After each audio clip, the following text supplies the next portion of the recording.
let's make sure we're live here first. Alright, Twitch says we're live. Is it showing? It's showing. Do we hear me? Is it showing? We do indeed hear me. So hello people of the internet. It is I, Soul Dragon here, back with more FSN Remaster on a Wednesday, because Friday is Frostpunk 2's release, and I want to stream that on Friday. So yeah, this is going to be one of the rare occasions where Wednesday is going to be visual novels. So, we're just going to jump right back in. Last time, we pretty much got murked by Heracles, and, yeah. Also, the flowchart got really complicated. Somehow I missed something there, which might have been a bad ending, I don't know. Possibly, maybe. Hard to tell. In fact, that very much feels like a bad ending, but for some reason it's not filled out, even though the others are, so I don't know. But yeah, web of webs for decisions here, and we're about to have another split decision, so yay! Anyways, we're getting off topic, so what's next for you? Just as a recap, this is the morning after Heracles, so it's a Sunday, I believe. Rin is in the house, and she is discussing with Shiro strategy, I think? Maybe. Something like that. You claim you won't kill people, so are you just going to stand by and wait for the other masters to do God knows what? I take it back. She's not only twisted, she's a jerk, going out of her way to drive me into a corner with a smile. If it comes to that, I'll go in to stop them. The master won't have much to do as long as their servant has been defeated, right? Unbelievable. So you're not going to try and defeat any of the other masters unless they intend to do bad things. Do you even hear yourself? Yeah, I know, they're just pretty words, but I can't think of anything else. I'm not changing my principles, no matter what you say. There's just one problem. Should I spell it out for you? I can see the gears turning in her head. She's up to something. But I promised to listen, so I need to hear her out. Yeah? Do you remember the master from yesterday? The little girl who just casually ordered her servant to kill us both? ... How can I forget? She attacked us on our way home without any warning. She's definitely gonna come back and kill us. I'm sure even you've worked that out. Yeah, there's also the fact that she's really just aiming for Shiro, though, to be honest, so... You know, as long as you don't hang out around Shiro, Rin, you're probably safe from Ilya. For a while, at least. ... Oh, right. That girl's a master, too. She knows that Tosaka and I are both masters, so she's bound to come after us eventually. It could be today or tomorrow, but we've already signed our death warrants. I have no chance of stopping that monster. Her servant, Berserker, is on a whole other level. As inexperienced of a master as you are, you're no match for that thing. And you've been saying you're both going to protect yourself by doing nothing. You are not going to be able to defend yourself. Look who's talking, you have no chance against that thing either. Not in a straight-up fight, that's the ultimate close-quarter servant. There probably isn't anyone who can match it, even among those heroes of myth and legend. If Berserker attacks me, there's no escape. Wrong. That's just objectively wrong. Gilgamesh! Probably Enkidu, too. There's probably a ton of servants who can, really. And it goes for me, too. I'm pretty sure I won't survive the next round with that thing. Honestly, any of the child servants might be able to take out Herc as well, because he would refuse to attack, presumably. So Jason as well would also last. My hand moves unconsciously to my stomach. The wound is closed. It's probably not even fair to call this a wound. It's a spot where a gigantic sword nearly instantly killed me. Can't shake off the sudden wave of nausea that wells up in me when I imagine the next time I might get a taste of that blade. There you have it. Do you get that just sitting around doing nothing and waiting for the Holy Grail War to end isn't an option? Yeah, I know that now, but Tosaka, I'm not sure what your point is. I'm sure you're not here just to make fun of my inevitable doom, are you? What kind of sadist do you take me for? After everything I said, you still can't take a hint. I'm asking if you want to team up. What now? What? If I take those words at face value, that means you want to team up with me, Tosaka. Yeah, my archer's still recovering from a serious wound. That's going to take some time, but in the meantime, I'm not completely out of the fight. And while your servant is superb, her master's dragging her down, making her half as effective. See? Put the two of us together and you've got a hole. Hey, I'm not that bad of a mage. I count 3 times in which you almost died. You're the first person I know who's had that happen in a single day. But I'll make it worth your while. I'll let you off for getting Archer hurt, and teach you what you need to know to be a master. Oh, and if we have time, I can even give you some pointers on your magecraft. Deal? It is an attractive proposition. I know next to nothing, and Tosaka does seem knowledgeable. And I'd like to avoid fighting her if I can. Amiya, I'm waiting for your answer. She urges me to make a choice. Oh boy. We're gonna save. Yes. So here is the question.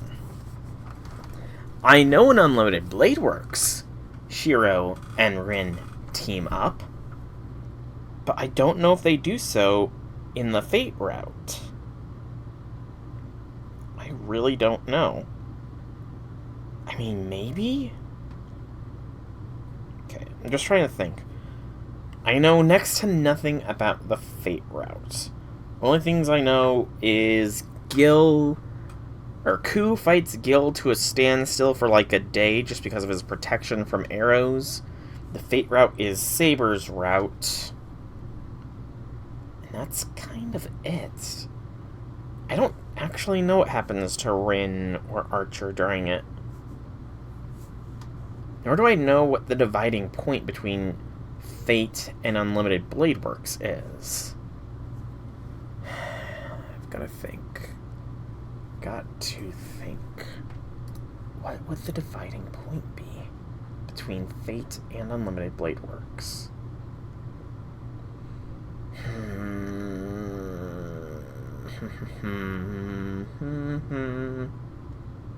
don't know.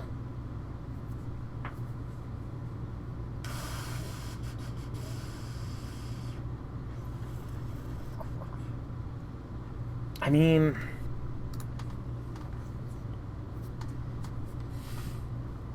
let's think. Does Shiro fight Rin in the Fate route? I don't think so. I want to say I have some vague thoughts, like some vague recollections of hearing something about Rin being involved with Saber. Maybe? I don't know.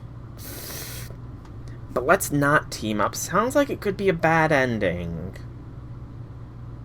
But no, it wouldn't be a bad ending because Archer isn't here right now, so we can't say, no, can't team up with you, and Archer just snipes us, and Rin doesn't have the capability to take us out here and now because Saber is, just a room over, really, so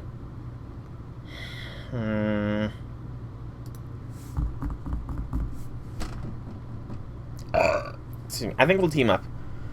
Hopefully this doesn't divert me. Besides, I don't have much choice. There's too much I don't know, and I have no experience as a mage. That's a good point. If Tosaka is offering to help me, however temporary, it is an offer I can't turn down. What does the flowchart say? I don't know about that. Because normally it's the up that seems to be the path for... maybe not. That could have led to a bad ending there. Maybe. Oh well, we'll figure it out. No going back until we finish the route.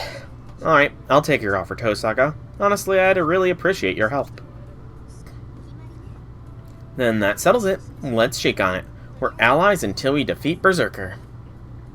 Alright. Yeah, I guess that should be the arrangement. I guess I don't have control over the timing, but it'll probably help to know the timeline. I shake the offered hand. I'm a little perplexed. Tosaka's hand is so soft, it reminds me she's a girl. And my hand in comparison is covered with scratches and seems a poor match for hers. The moment I think that, I find myself getting embarrassed. I quickly pull my hand back. What's wrong? Are you changing your mind about working with me? It's not that. I really appreciate that I'm going to be able to work with you. That was more a personal thing, so don't worry about it. Tosaka looks at me strangely. Oh. Her face turns mischievous. What? I might dissolve our agreement if you say something stupid. I'm serious, I really will. Was that the first time you held a girl's hand? I thought you had a lot of friends. I didn't realize you were so shy, Shiro. Wrong. That's not true. There is no way in hell I could say that I got embarrassed because it was her. Then yeah, fine, I haven't really touched a girl so intimately before, but... And no, Fujini doesn't count. She's more like something from a different planet than someone of a different gender. Hey, hold on. What did Tosaka just say? You really do wear your feelings on your sleeve. Fine, I'll let it go. I wouldn't want you sulking if I pushed your buttons too much. Then, here's my deposit. Consider it proof of my alliance with you. I don't know where she'd be keeping it, but she tugs out a giant book and slaps it on the table. Good lord. My brain is... It looks like a diary. There's no title, and the cover is red wine. It seems to be Tosaka's trademark color. This was my father's, but I don't need it anymore, so I'll give it to you. It's not the kind of thing a full-fledged master needs, so I figured you might benefit from it. I don't recall Shiro getting anything like this in the Unlimited Blade Works route, so... Tosaka gestures for me to flip through it. Okay, thanks. I open to a random page, and then... There's nothing written on the pages, but a strange image suddenly pops into my head. Oh! The weapons and status menu has been unlocked. Tosaka, what is this? Oh, look at that. Servant. Saber. Hey, we get to see all this stuff. Master Shiro Emiya, female, 150 centimeters, 42 kilograms, lawful good.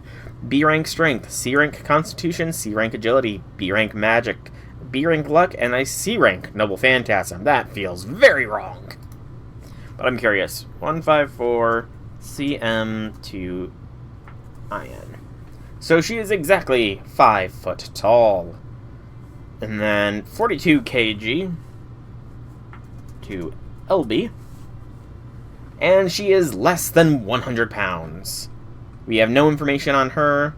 She has the skills Magic Resistance A, cancels all Magecraft below A. In reality, modern mages can't hurt Saber. Riding B, the riding ability can ride most things better than the average person, but can't ride beasts that are demonic and holy rank beasts. Innate skills are Intuition A, the ability to constantly sense the best course of action for oneself during battle. A well-honed sixth sense akin to precognition. It reduces disturbances that interfere with vision and hearing by half. Mana Burst A. It wraps magical energy around her weapon or her own body and improves its abilities by releasing that energy in an instant. In other words, it's a jet thruster made of magical energy. Not only does Saber use magical energy for swordplay, she also utilizes it for defense and movement. She's able to fight Berserker despite having the physique of a young girl because of her massive amount of magical energy. Nornia weapon has no powerful divine protection, cannot endure her magical energy-filled attacks, and will be destroyed with a single blow. And we know one of her NPs, Barrier of the Wind King. C rank, anti-personal, 1 to 2 range, minimum target, max target is 1 item. The Unseed Sword. It doesn't let the enemy know the weapon's distance. It is simple, but proves to be tremendously effective in hand-to-hand combat. It is a noble phantasm protected by powerful magecraft, so it doesn't mean the sword itself is invisible. Swordblade is sheathed with wind, changes the refractive light of index of light, and makes the original shape of the sword invisible. It's not exactly in a vacuum state, but the wind wrapped around the blade itself is a lethal weapon and seems to increase the destructive power of slashing attacks. It can only create a vacuum state in the instant that the compressed wind is released. In instances where the target of the attack has resistance to modifications caused by visible disturbances, modification of hit accuracy due to Barrier of the Wind King will be ineffective. In addition to making the blade invisible, it can also release the compressed wind and shoot it in a single-use projectile weapon. In that case, the damage is limited and isn't affected by Saber's own magical energy or physical strength. That's a mouthful. Lancer! True name, Kukalan, because we already know that. I guess he did reveal that, didn't he? Male, 185 centimeters. That puts Ku at a staggering 6 feet tall, and 70 kilos, puts him at 154.324 pounds. He is lawful balanced, so I think that is lawful neutral. So, B rank strength, C rank constitution, A rank agility, C rank magic, E rank luck, B rank noble phantasm. Hero of Ireland, the demigod, born of Lu, the god of light, and the king of Ulster, Conbar's younger sister, Daishin. His childhood name was Satana, and he was predicted to live as a hero. Kukalan means Kalan's savage dog. When Satanta, I can never pronounce that name, was young, he accidentally killed the guard dog of a wealthy merchant, Kulan. Satana swore, if this dog has a child, I'll raise it to be loyal and strong like him. Until then, I shall protect you with my life. Hence the name. As an adult, Ku traveled the world to the demon-infested land of shadows to win the hand of his future wife. After overcoming many obstacles, he arrives in the land of shadows and earns the favor of the witch Skaha.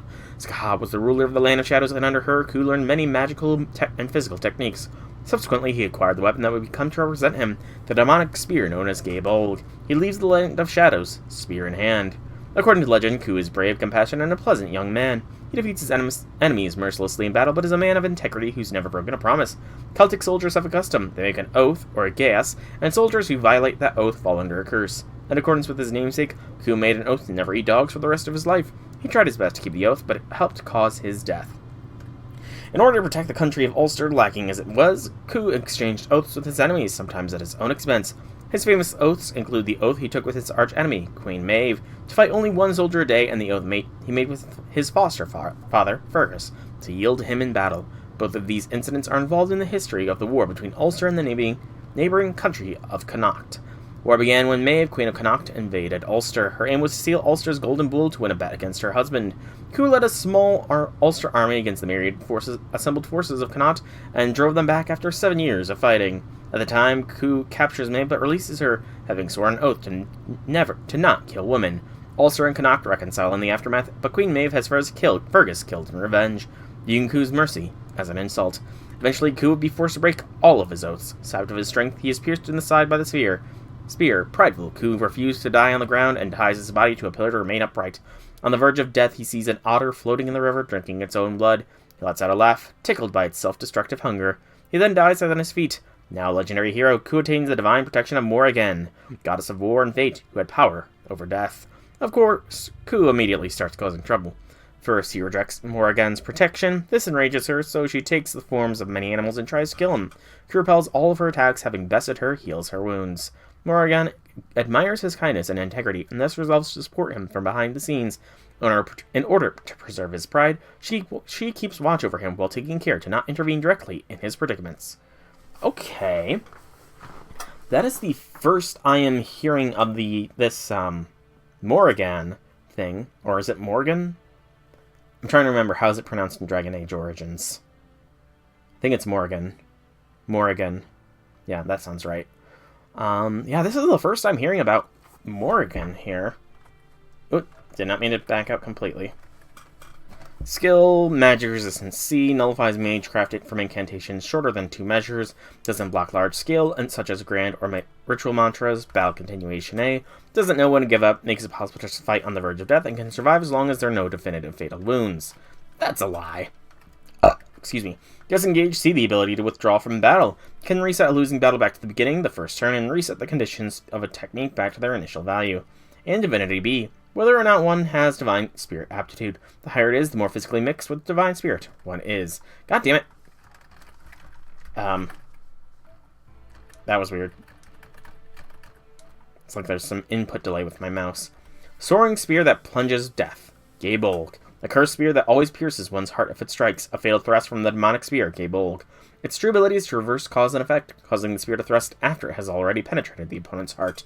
Since the spear has struck before even being thrust, it's impossible to defend or prevent it. The result has already been decided. High agility cannot prevent Gabolg. Instead, high luck is necessary to reverse one's fortunes before Gabolg is activated. It is a B-rank MP anti-personnel, range of 2 to 4, max target of 1 person. Archer is Archer Rintosaka. We do not know his true name. 187 centimeters. Puts him probably, I would say, in the 73. So he's about an inch taller than Ku. And 78 kilos. Puts him at 172 pounds. So he's got like 20 pounds on Ku. D rank strength, C con, C agility, B magic, E luck, unknown rank, noble phantasm. There is no hero information. Skill, mage resistance D, nullifies single step action. It is comparable to a magic protection amulet. Independent action B, the ability to independent for even a while, for a while, even if the magical energy supply from one's master runs out. If they're B rank, it's possible to stay in the world for 2 days, even if they lose their master. God damn it. And unknown noble phantasm. Writer, we know nothing. Caster, nothing. Come on. Assassin, nothing. Berserker. We have Berserker stuff. Berserker is master is Iliasvale von Einsburn. True name, Heracles. Male, 253 kilometers. He is 99 inches tall. That puts him at a solid 8 feet tall. Holy crap. He's a big guy. And 311 kilos. He is over 600 pounds. I'm curious. BMI calculator. Let's see here. I'm curious. I'm legitimately curious here. So we'll do the metric since it gives us this. So 253 and 311. He is 48.6 BMI, so technically speaking, Heracles is obese. A plus rank strength, A rank constitution, A rank agility, A rank magic, B rank luck, A rank noble phantasm. Oh boy. But long bio. Let me drink first. The greatest hero in Greek mythology, the demigod hero is a product of the chief deity, Zeus, and a human woman. Heracles was skilled in every aspect, but there was a big problem with his personality. During his childhood, he beat his liar teacher to death over a trivial matter, then spent his days as a shepherd until adulthood in order to reform himself into a composed man. Heracles grew up to be a fine young man, accomplished many great deeds that caused the king of Thebes to grant his daughter Megara to him. They had 2 children, and he earned the right to succeed the king. Heracles was young and strong, and had already become an existence that no human could hope to defeat. It seemed as if the rest of Heracles' life with his family was going to be smooth sailing. However, Zeus's wife Hera detested Heracles because he was the child of Zeus and a human, and influenced his fate at every opportunity. Hera instilled madness into Heracles, which made him to go insane, and he ended up killing Megara and his 2 children. Troubled by the sins he committed, he received an oracle. He was at home becoming a slave of Eurystheus, a man who snatched kingship and would have originally been his to claim. Eurystheus was jealous of the strong hero Heracles and gave him many difficult tasks, declaring that he would stay a slave until he finished them. They were all labors that could not be achieved by regular humans. They became widely known as the 12 labors of Heracles. There were only 10 labors that the gods had imposed as punishment for Heracles' sins, but 2 more were added because he did not approve of the fulfillment of 2 of them. But Heracles managed to complete even those tasks, and it may have been because he had just been granted freedom, but he received an immortal body as proof of his great deeds. This marked the beginning of the legend of the greatest hero of Greece, Heracles, who accomplished many deeds equivalent to the Argo expedition and the Trojan War by himself. However, Heracles' life after was filled with madness. Hera's hatred was endless, and Heracles, who was supposed to be immortal, was poisoned by one of his wives. The great hero who fought a competitive battle against the sun god as a human was slowly killed, due to the goddess's persistent jealousy. While on the verge of death, Heracles burned his own body, which was still afflicted with poison, and entrusted himself to Zeus's judgment. The gods approved of Heracles' great deeds and in conference and prepared him a seat in Olympus after his death, effectively deifying him. Heracles went mad many times in Greek mythology, but originally he was an excellent soldier who could use any weapon. Heracles actually possessed attributes that could be allowed him to categorize into any of the regular servant classes, excluding Castor. The best noble phantasm he owns was earned during the 12 labors. It is a bow and arrow called 9 Lives. Skill, Madness Enhancement B, increases the rank of the parameter but takes away most of one's reasoning. Battle Continuation A makes it possible to fight on the verge of death and survive as long as there's no definitive fatal wounds. Mind's Eye False, avoid danger by intuition or sixth sense. Valor A+, the ability to nullify mental interference, such as coercion, confusion, and bedazzlement. It also has the effect of increasing combat damage. However, because he is currently Madness Enhanced to his class ability, this skill cannot take effect. Excuse me.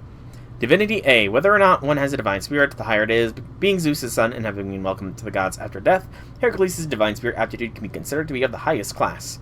And Noble Phantasm, Unknown. B rank, anti-personnel, range, unknown, max target 1. Immortality that was gained from God's blessing. Its curse. Turns the body to sturdy armor. Nullifies all attacks rank B or lower. That's all the servant profiles. Weapons, we have the unnamed axe sword of Berserker. The stone sword Berserker uses the Einsburn procured it from the foundation of a temple used as a catalyst to summon Heracles. Heracles was especially proficient with the bow, but lost his weapons and techniques due to his madness enhancement. Good gracious, that was a lot. Can I drink?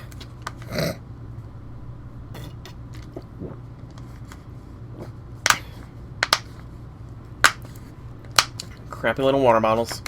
Tosaka, what is this? It's a chart that records each servant's abilities. You know there are certain rules in Holy Grail War, right? That applies to servants, too. First of all, only 7 heroic spirits get summoned.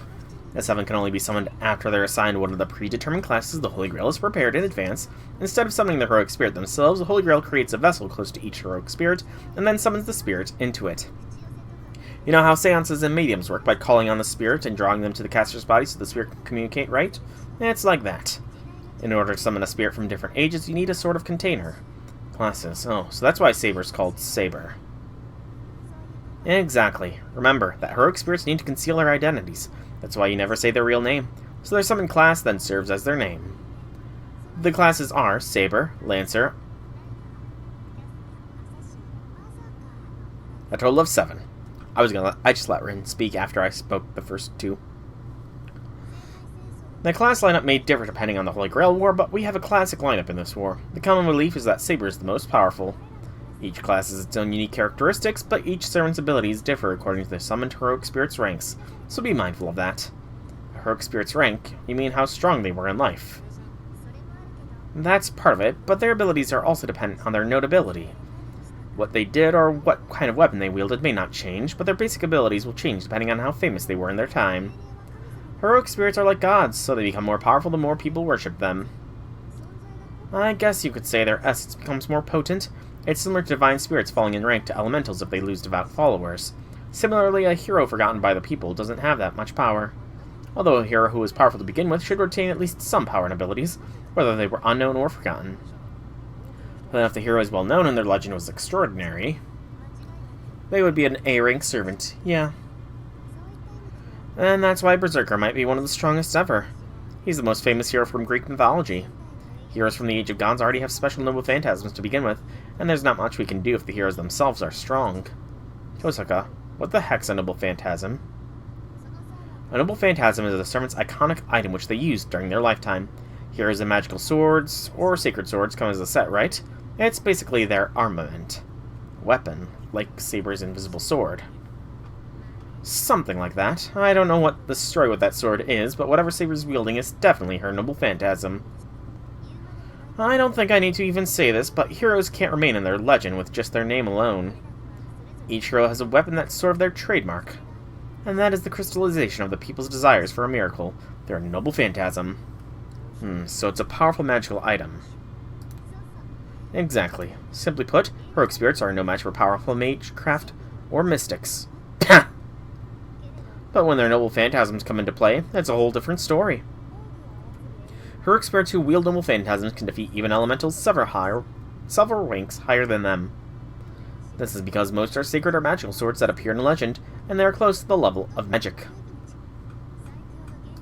Swords that can kill dragons, the most powerful species of phantasmals, shoes that allow the wearer to travel thousands of miles, or even magical swords that can kill deities. Or whatever they may be, now you understand that the armaments of heroic spirits wield are on an entirely different level, so much that you might wonder why they aren't invincible. It's no exaggeration to say that battles between servants are ultimately battles between their noble phantasms. So what you're saying is that these servants, who are heroic spirits, will most definitely have at least one noble phantasm. Yes, and as a general rule, one heroic spirit can only wield one noble phantasm. Ha! They're usually swords or spears. Have you ever heard of the legendary Chinese sword, Hanzanken, the mountain cutting sword?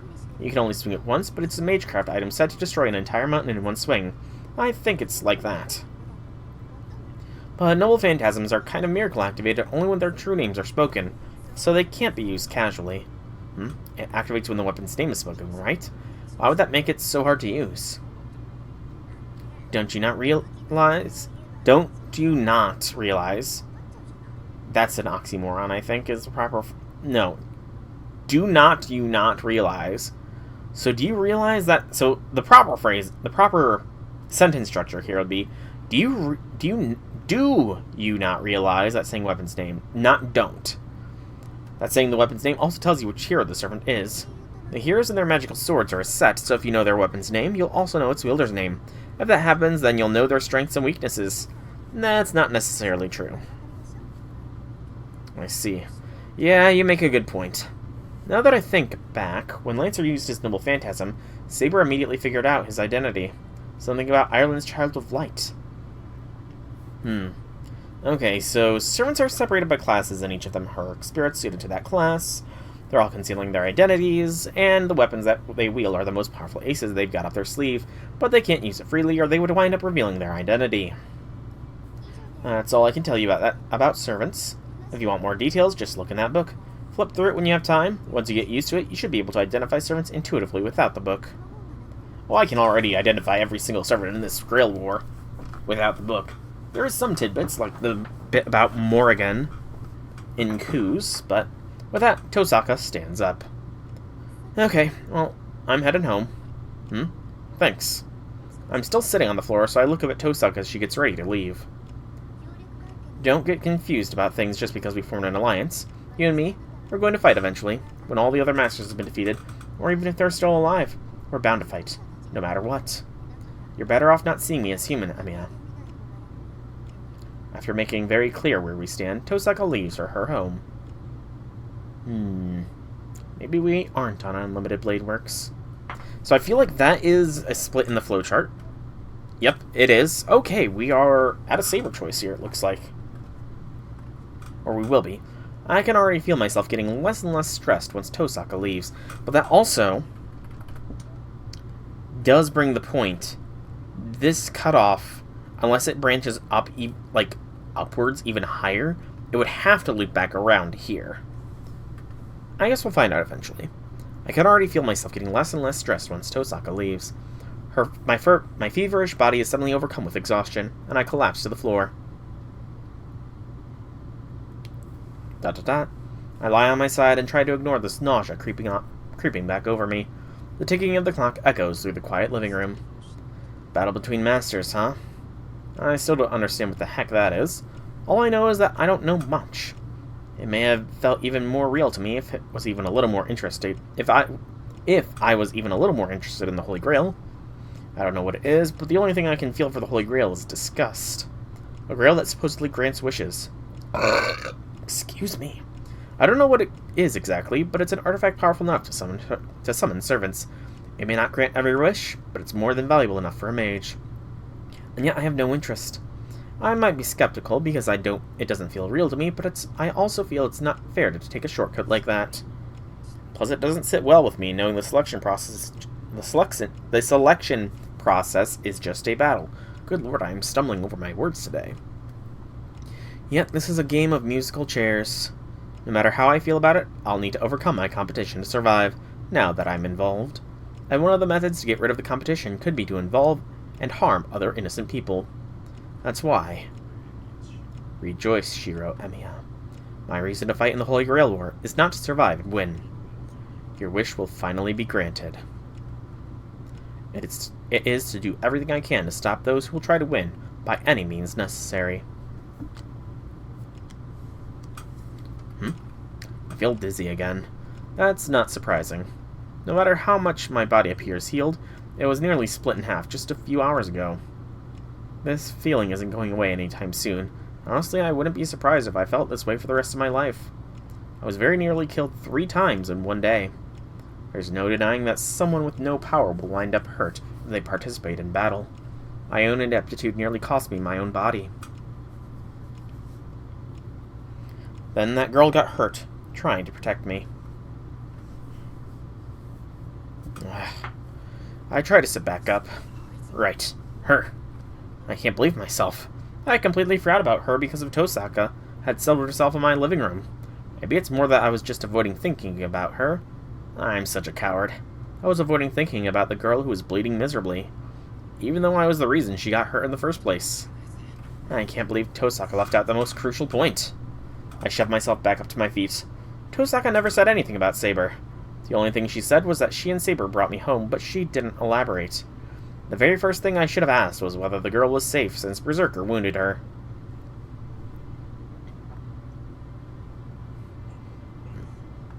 I suppress my nausea as I make my way through the mansion. Saber is nowhere to be found. I even checked the detached guest rooms, but I can't find her. That's weird. The armor isn't exactly camouflage. Even so, a fully armed and armored Saber still eludes me. Supposedly, servants can turn into spirit forms, but unfortunately, she can't with me. No. First of all, even though I'm called a master, I don't know anything about her. I don't even know what Saber is or how servants are able to exist. It's like a new soldier suddenly getting rewarded with a tank. What's fortunate is that this tank has an autopilot. Even if the soldier is incompetent, the tank will run on its own. I bang my head against the pillar, frustrated by my own thoughts. What's with these negative thoughts, you idiot? You're whining. I apologize to the blonde girl internally. Right now, I need to find her and see if she's okay. She's not here either. I've looked around the entire house. It's the size of a traditional Japanese inn, but I've played hide-and-seek with Fujini when I was a kid, so I know the most efficient way to search it. She must be in the dojo or the shed if she isn't in the house itself. The yard, the shed, or... She told me she was going to protect me, so she's not likely to leave the house. Hey, maybe she's... I suddenly remember another place. If she's not in the house, the yard, or the shed where we first met, there's another big building within the compound. That's where she'll be. You mentioned the dojo already, Shiro. Why did you suddenly have this revelation? I head over as quick as I can. My destination is the Kendo dojo in the detached building. Yeah, Shiro, you even mentioned she could be in the dojo. Wait, I just realized. She might be in the dojo. I'm getting a little nervous. If she's not there, I'll have to accept that she's just disappeared. I realize something. I have no clue who she is, but I still want her to be here. That's that charisma for you.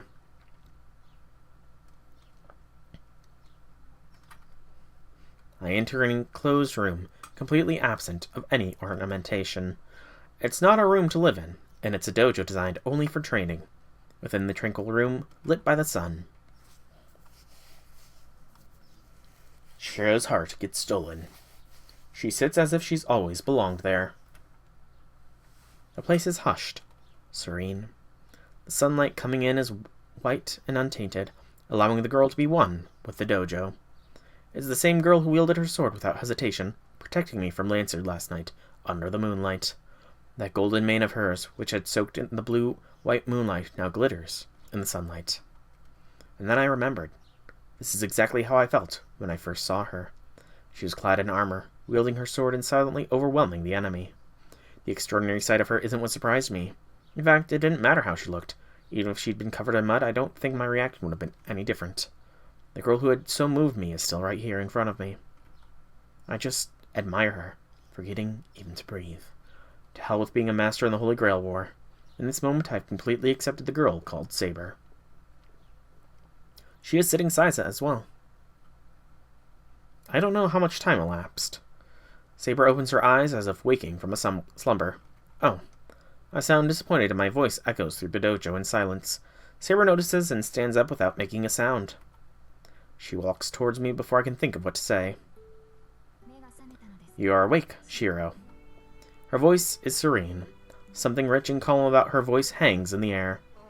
Yeah, I just woke up. I managed to answer, at least. Is something the matter? Perhaps you're still not fully recovered? No, I'm fine. I feel real good. I recoil from her. I avert my eyes and try to get my heartbeat under control before my chest bursts. Get a hold of yourself. Why are you getting worked up like this? I take a deep breath, but I don't think this feeling is going to go away anytime soon. Man, why did she have to change? Saber's appearance is drastically different from yesterday. Her outfit is now so ordinary in stark contrast to her armor.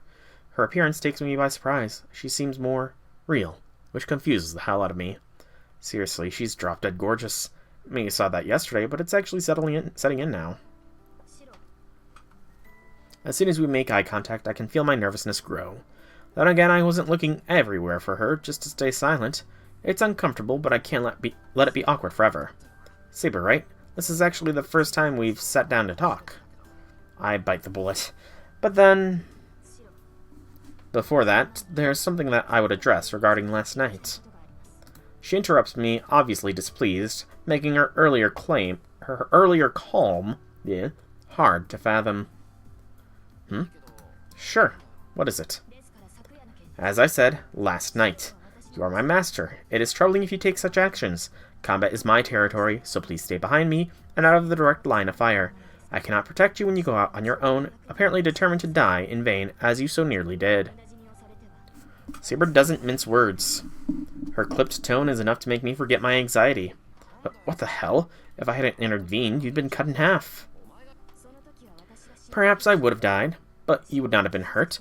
Let me repeat myself. Do not do that again. My master need not defend me, nor is there any reason to do so. The girl speaks frankly. She's very clerical. Don't be stupid. I don't need a reason to protect a girl. The words just pop out before I can think about it. Saber stiffens as if surprised to see me upset at her. I find myself taking a step back under her severe expression. Now I just feel embarrassed, like I've said something incredibly tone-deaf. Anyway, thanks for taking me home. I appreciate that. You are most welcome. It is a servant's duty to protect their master, but it's still nice to be acknowledged. You're very courteous, Shiro. I don't think I'm particularly polite, actually. There's something more pressing that I need to bring up. Something I should have asked as soon as I got home yesterday. Is she willing to be my servant, and is she really alright with fighting with me in this war? Excuse me. Let's get back on topic, Tabor. I can call you Saber, right? Yes, as a servant who has formed a contract with you. I'm your sword. I shall follow your orders, attack your enemies, and protect you. Saber does not hesitate in the slightest to give her answer. Her tone leaves no room for doubt. You're my sword, huh? To win the Holy Grail thing. Is that not why you summoned me? No, I wound up summoning you because... I couldn't just tell her it was a big weird coincidence. And actually, I didn't even summon her. Saber just appeared when I was in trouble and saved me. And here we are. I became Saber's master, and I got looped in this battle to the death. This Holy Grail war. I didn't choose any of this. I'm still just an apprentice mage who got caught up in a battle way beyond my abilities. Wait, so what about it? I'm already resolved to fight, no matter what. There is no point in me crying over my situation now. I shake my head, trying to stop myself from whining. No more of that. I've already said I'd fight. I can't just drop everything and run. This will be the last time I whine aloud or think negatively. No matter how I get involved, I've decided to fight. It's nothing. But I'll need to warn you, your chances of winning are pretty slim with me. I don't have any knowledge or power like Tosaka, but you could very well end up in another situation like last night. Are you still okay with that? Are you saying you have no intention of fighting? I have the will to fight. I'm only asking if you're still willing to team up with me, knowing how slim the odds are. How I got to this conclusion doesn't matter. All that matters is that I've decided to fight this battle. That's why. I don't think it's right for someone to get hurt on my behalf. If Even if I'm weak, having Saber fight and having her get hurt like that... Oof, yeah. I can't stand to let that happen again. You're my master, Shiro. That is an immutable fact. Servants don't have the freedom to choose their masters.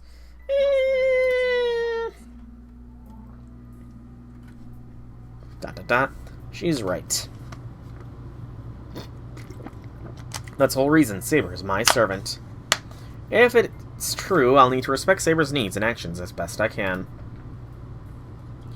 Got it. Then you're okay with me being your master.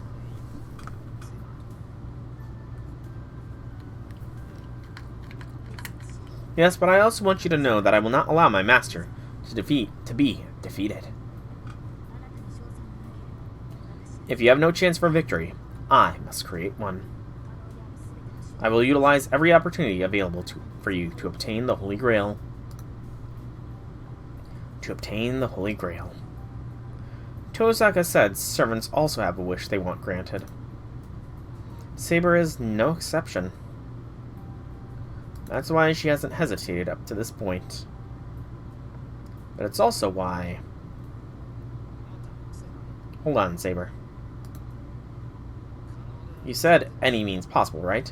Does that mean you'll stop at nothing to win? Like, you might even attack people to gain power? Ooh, good question.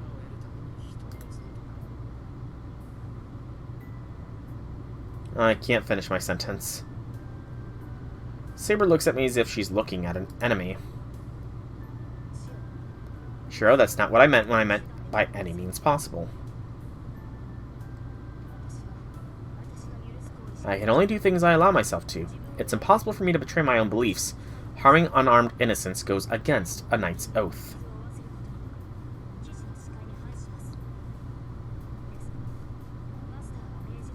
However, I must obey if you order so. In that case, you will have to use one of your command spells in compensation.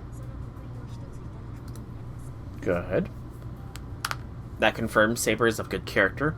I get overwhelmed by the edge in her voice. Edge.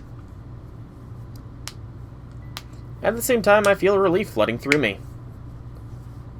Saber seemed like a robot because of her extraordinary power and lack of hesitation, but I know now she's not some cold-blooded killer. Excuse me. Yeah, I wouldn't make you do anything like that. Just as you say, we have to do our best to win. We have to do our best with what we can do. I'm really sorry. What I've said must have been insulting. No, I also failed to grasp your intentions and jump to conclusions. You are not at fault, so may you please raise your head? Oh, I bowed without realizing it. I raised my head. Smile! I don't know what's so funny, but Saber's a small smile on her face.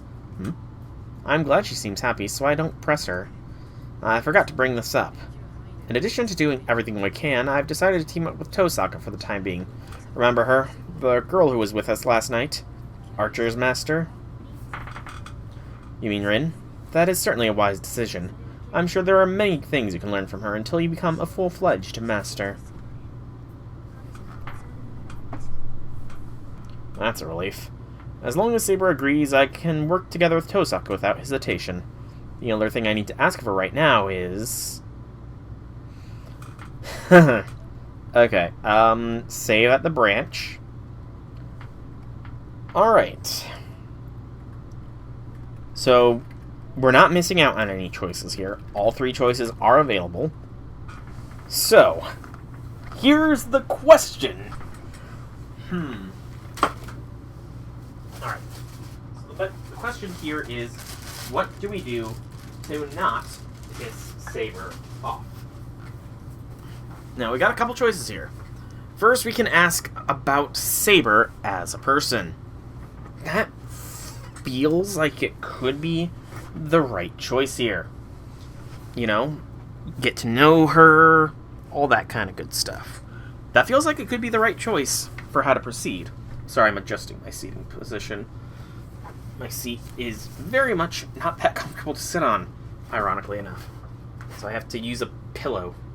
Also, it's a little lopsided as well, but I think I just need to tighten up some screws to fix that.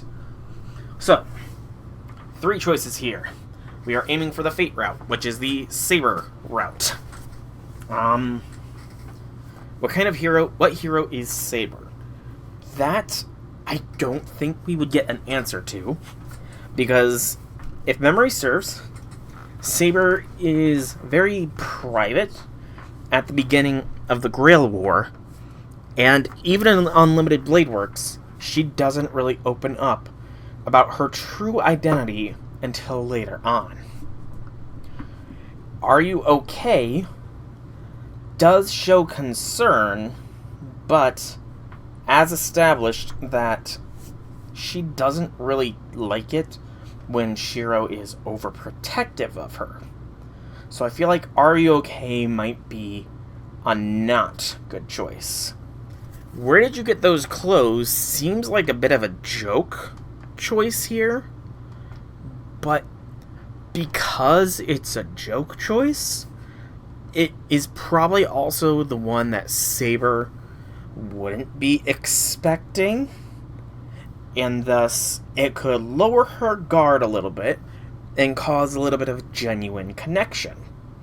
Because Saber is from what I remember from Unlimited Blade Works, and what I know about Saber in general from the Fate series overall, she can be a very guarded person. The king has no feelings, the king is not human, that kind of stuff. Asking what hero Saber is would somewhat go to enforce that line of thought.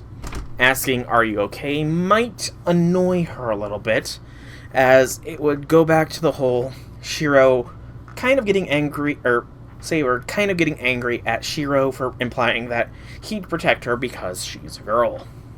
So I think where did you get those clothes might be the right choice here, because it would throw Saber off guard and might lead to a genuine conversation. I should ask her about those clothes she's wearing. So Saber, I want to ask you something. Yes? What is it? Where did you get those clothes? You look completely different than yesterday, so you kind of caught me off guard. Actually, I'm still bewildered. Rin provided them for me. She thought it would be best that I avoid attracting attention, as I'm unable to return to spirit form. I see, I had no idea. What about them? Nothing. Don't worry about it. I want to tell her they look good on her, but I managed to stop myself. If I said something like that, I'd probably go beet red. Shiro? Well, yesterday's armor. Yeah, I was just wondering what happened to your armor. There is no need to worry about that. There are no rules for wearing armor, so I have it off while I'm wearing these clothes.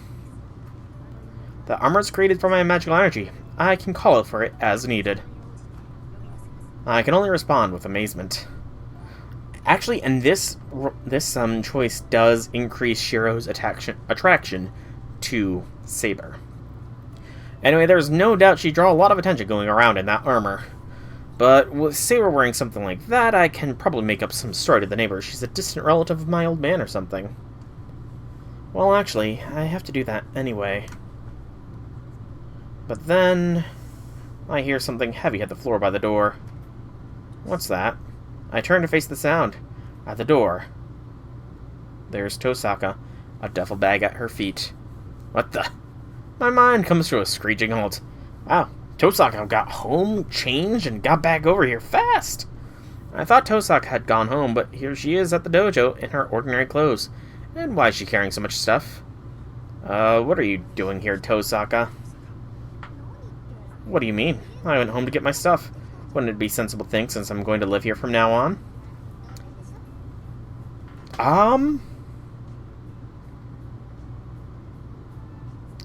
That definitely doesn't happen in Unlimited Blade Works, I don't think. I'm pretty sure Rin stays at her house in Unlimited Blade Works.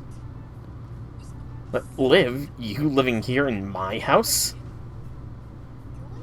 That's what teaming up means, right? Honestly, what did you think we were talking about earlier? I can't even speak. I need to say something, or else this is going to turn into a huge mess, but my brain refuses to work. So, where's my room? If you don't have one ready, I'll just pick one. She just pushes right past me, brashly invading my home. No, hold on, Wouldn't this be wrong? I mean, Tosaka's pretty much the school's idol. Having her in my house at all is already a big deal, but I don't know how people will react if she started staying here or living with me, and Fujini would absolutely kill me. And well, maybe this is just a ploy on Tosaka's part to get rid of a master? Oh, by the way, why don't you prepare a room for her too? Unlike my archer, your servant actually takes up space, so you need to set up a place for her to rest.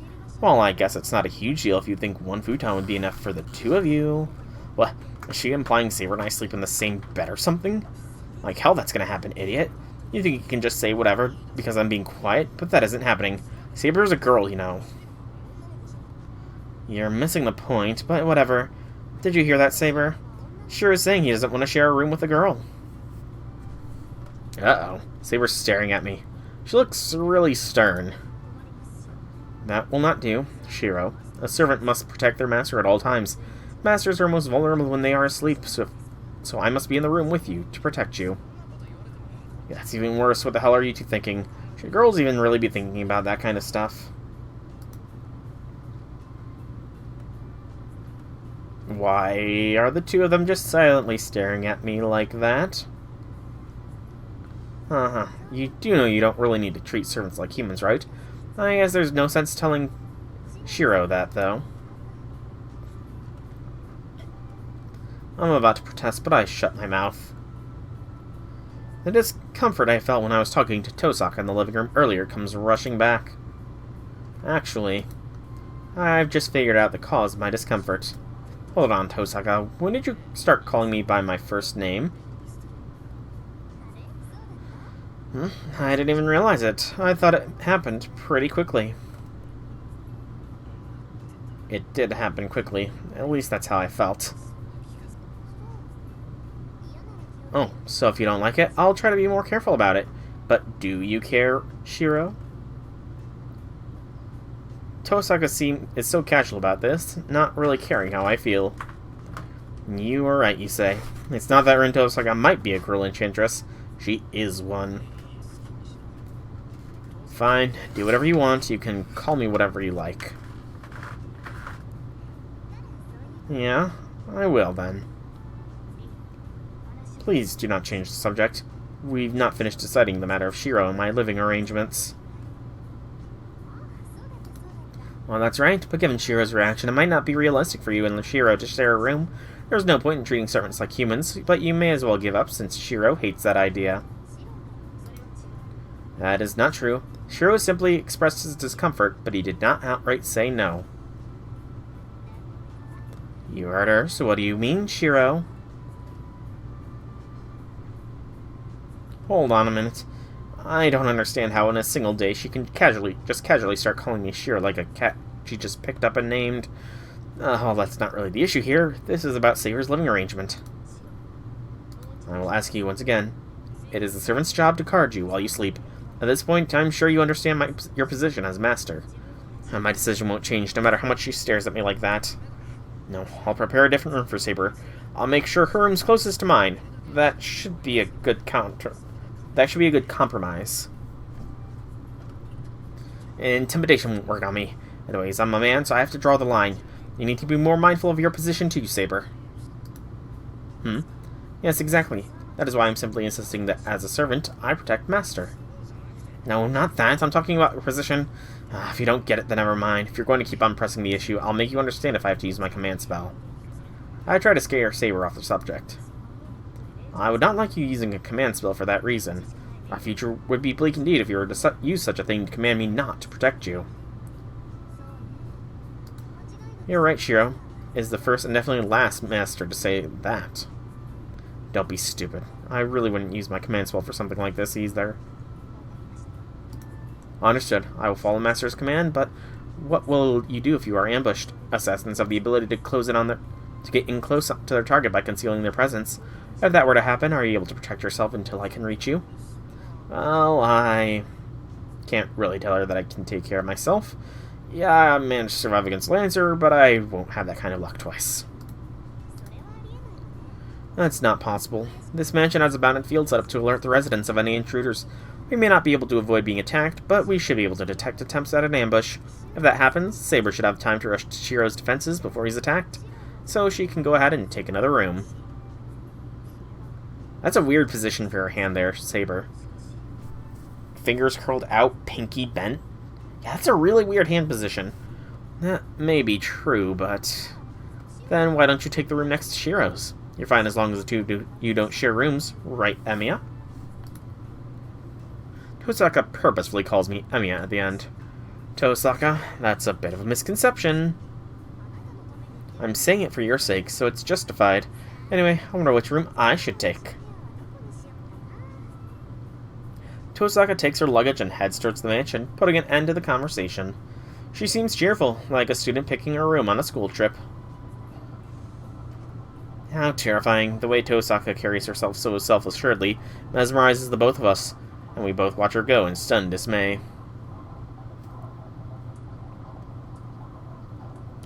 We all leave the dojo and head back to the house. For the time being, I need to give them a tour so Saber can select her room. This is the Japanese-style room. If you head towards the back, you'll find the living room, bathroom, and other communal spaces. You'll get to the guest house if you walk along the veranda corridor towards the detached side of the house. Seems like Tosaka wants to go that way. As we walk, I explain where everything is. I'm not sure if she's even listening, since Saber's just following me without reacting to a single thing I say. I do not need to know what the layout of the house is. I just need to know where your room is, Shiro. My room is this way. It's pretty far into the house. Then please, leave me there. There is something I wish to discuss with you. Privately. Privately? That means something she doesn't want Tosaka to hear. I don't think Tosaka would hear us since she's in a detached area of the house, but I can't forget she's still a master. She could just as easily listen in, and besides, the veranda's hardly a place to talk in private. Here. This is my room. What? This is your room, Shiro? The moment we step into my room, Saber's eyes widen with surprise. What's wrong? I don't think there's anything around here that should surprise you like that. No, it's not that there's anything that surprises me. It's more that I'm surprised there's nothing here. You are certain this is your room. Why would I lie to you about that? I only come here to sleep, so it makes sense there's nothing here. I see, I just did not expect that. I imagine you to be a collector of some sort. Saber steps into the Japanese-style room, running her hand along the wall and sliding paper door, feeling its texture. Her touch is gentle, as if contact with these things would let her learn the history, see their memories. I'm glad. Your room may seem sparse, but it feels like it's been treated with care. It looks drab, but I can feel the warmth here. Warmth? Well, I guess that's true. Maybe it's how this mansion's been structured, but this room is cool during the summer and warm in the winter. My old man was impressed and said I chose well. Yes, the room is a reflection on the owner's personality. The state of this room left me concerned about your disposition, but now my impression of you is as it was previous to coming here. Saber sounds relieved, but I don't really understand what she's trying to say. So what do you want to talk to me privately about? Two things, both of which I would like to keep between the two of us. Is that alright? Well, if you say so, I don't mind, but at least tell me what they are, or else I won't know whether it's good or bad. Both are bad. At the very least, I do not want any of the other masters knowing this. From Saber's expression, I'm guessing this has something to do with her shortcomings. Okay, I think I get the gist of what's on your mind. Go ahead and tell me what it is. First thing is about a summoned servant's first obligation. I'm afraid I cannot fulfill that obligation, so I would like to apologize in advance. A servant's first obligation. I press space. Revealing my identity to you. Have you not heard it from Rin? About who you are. Oh, you mean your real name. Servants are heroic spirits. They are heroes who have made a name for themselves throughout history and around the world. They conceal their identity as well as their skills by using their class name. A servant's true name isn't something to reveal lightly. But their masters should know. But without knowing their identity, masters won't know a servant's strengths and abilities. The pair simply can't battle effectively if one has something to hide. At least that would be the case if we were talking about a normal master. Knowing Saber's true name won't change the fact that I still can't use her to her full potential, and I wasn't all that interested in the first place. Jeez, Shiro. Okay, that's fine, but why? I'm basing this on my own understanding of the situation, in spite of whatever intention or efforts on your part to protect my true name. There are numerous ways in which an enemy could use magecraft to rip that knowledge from you. You have little resistance to magecraft. A skilled mage could easily take advantage of this. Should you fall under an enemy's spell, you may reveal my true name against your will. True. I get it. Yeah, you're right. I'd give it up the moment a spell was cast on me. Let's keep it a secret. I appreciate your understanding. Then again, I'm not as renowned or distinguished as the likes of Berserk anyway. It may not make much of a difference, even if my name were to be revealed. Ha! That's a good joke there, Seba. That's a good joke.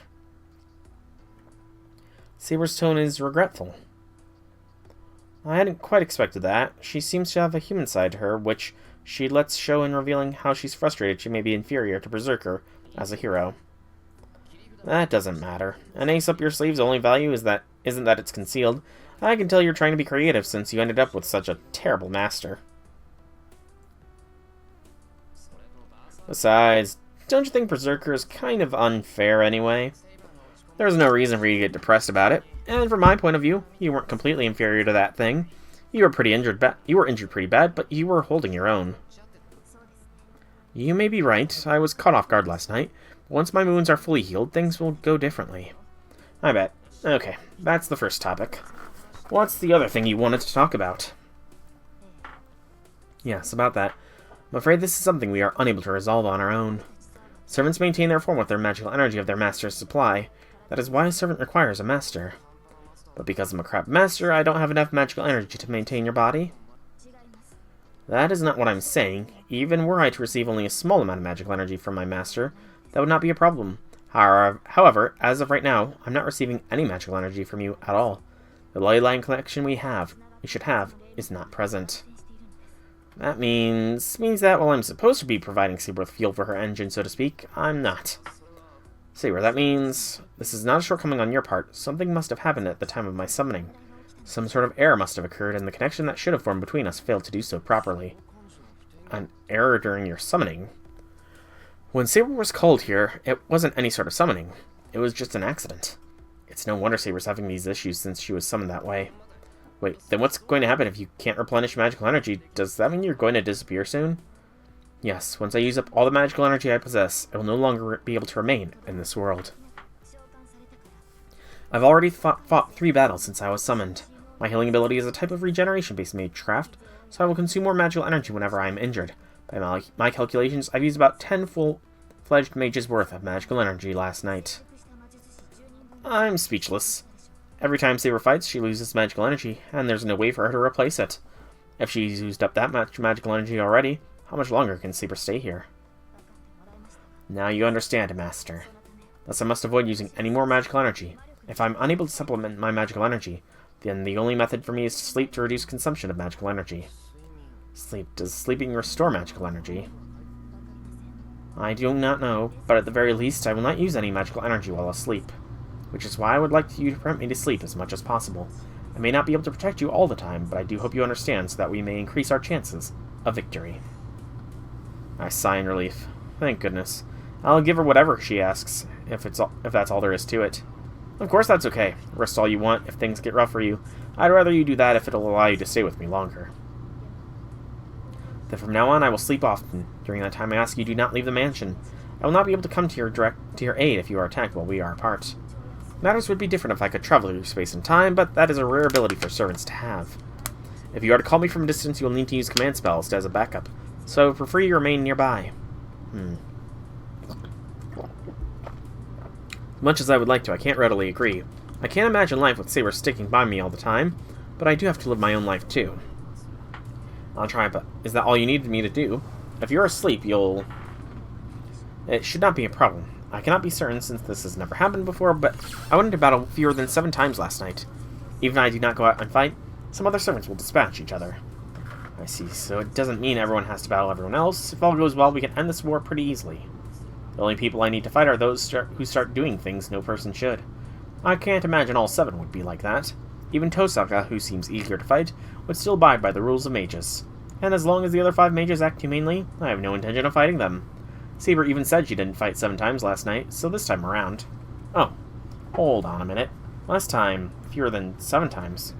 Hold on, Saber, are you telling me you were the Saber last time, too? I mean, does that mean you participated in the last Holy Grail War, too? This is the 2nd time I participated in this war for the Holy Grail. I was the Saber last time as well. There are heroic spirits who possess attributes suited for multiple classes, but I only fall under the Saber class. Lies! I remember something Tosaka said. She said that out of the 7 certain classes, Saber is the best one. And this girl says she's been summoned to as that class twice in a row. Does that mean last time you stayed until the end? Of course, I did not have any of the constraints I do now last time, so I never fell behind the other servants. Saber says this as if it should be obvious. Her statement forces me to realize something. The sword in my position now is not something I'm worthy of. I don't deserve her. Damn, you must be really unsatisfied with someone like me as your master. I simply fulfill the duties that have been given to me. As long as I can obtain the Holy Grail, I have no complaints about who my master is. Got it. That's a relief, but... She used to be fully prepared and in capable hands, but she's been injured twice already. All because she can't replenish her magical energy. That means she'll constantly, have to consider how much magical energy she has left as she fights, because she needs to fight with all these restrictions in her last battle. She wound up covered in her own blood. The image still haunts my mind. I still see that girl, smaller and slighter than me, being so brutally injured. There is no reason to regret such a thing. Saber's voice snaps me back to reality. Oops, there goes gravity. It's not that I have never known defeat. I was not victorious last time, and so now I'm your servant. I'm accustomed to injury, so there's no call for you to be distressed over my wounds. Used to it. Even if your injuries look like they could be fatal? Yes, to wield a sword is to be prepared to accept the consequences of doing so. This holds true for you as well. It is unreasonable to expect me to come out of this unscathed. Well, yeah, but... So you're saying you don't mind getting hurt? As long as the injuries are not fatal, if I die, I will not be able to protect my master. What the hell, so you don't care if you get injured as long as you protect your master? That is a servant's role, and this, Rin, is absolutely correct. There is no cause to treat your servants like humans. We are tools for protecting our master, and that is something you must understand. Having said her piece, Saber walks toward the sliding door. There's a room opposite of the screen door. My room has always been big enough for me, so I never use the adjacent room. I will go to sleep now. I will wake up at dinner time, so please, let me know if you're going to step out. The sliding door opens quietly, then slides back shut. We are tools used to protect our master. That is something you must understand. Now, what kind of logic is that? It pisses me off. But I can't say that out loud, so I just take in Saber's words and stand alone, perplexed.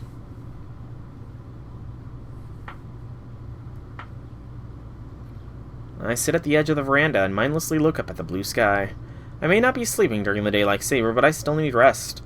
I'm not nauseous anymore, but I still feel terrible. And on top of that, all the unexpected things that have happened are weighing heavily on me.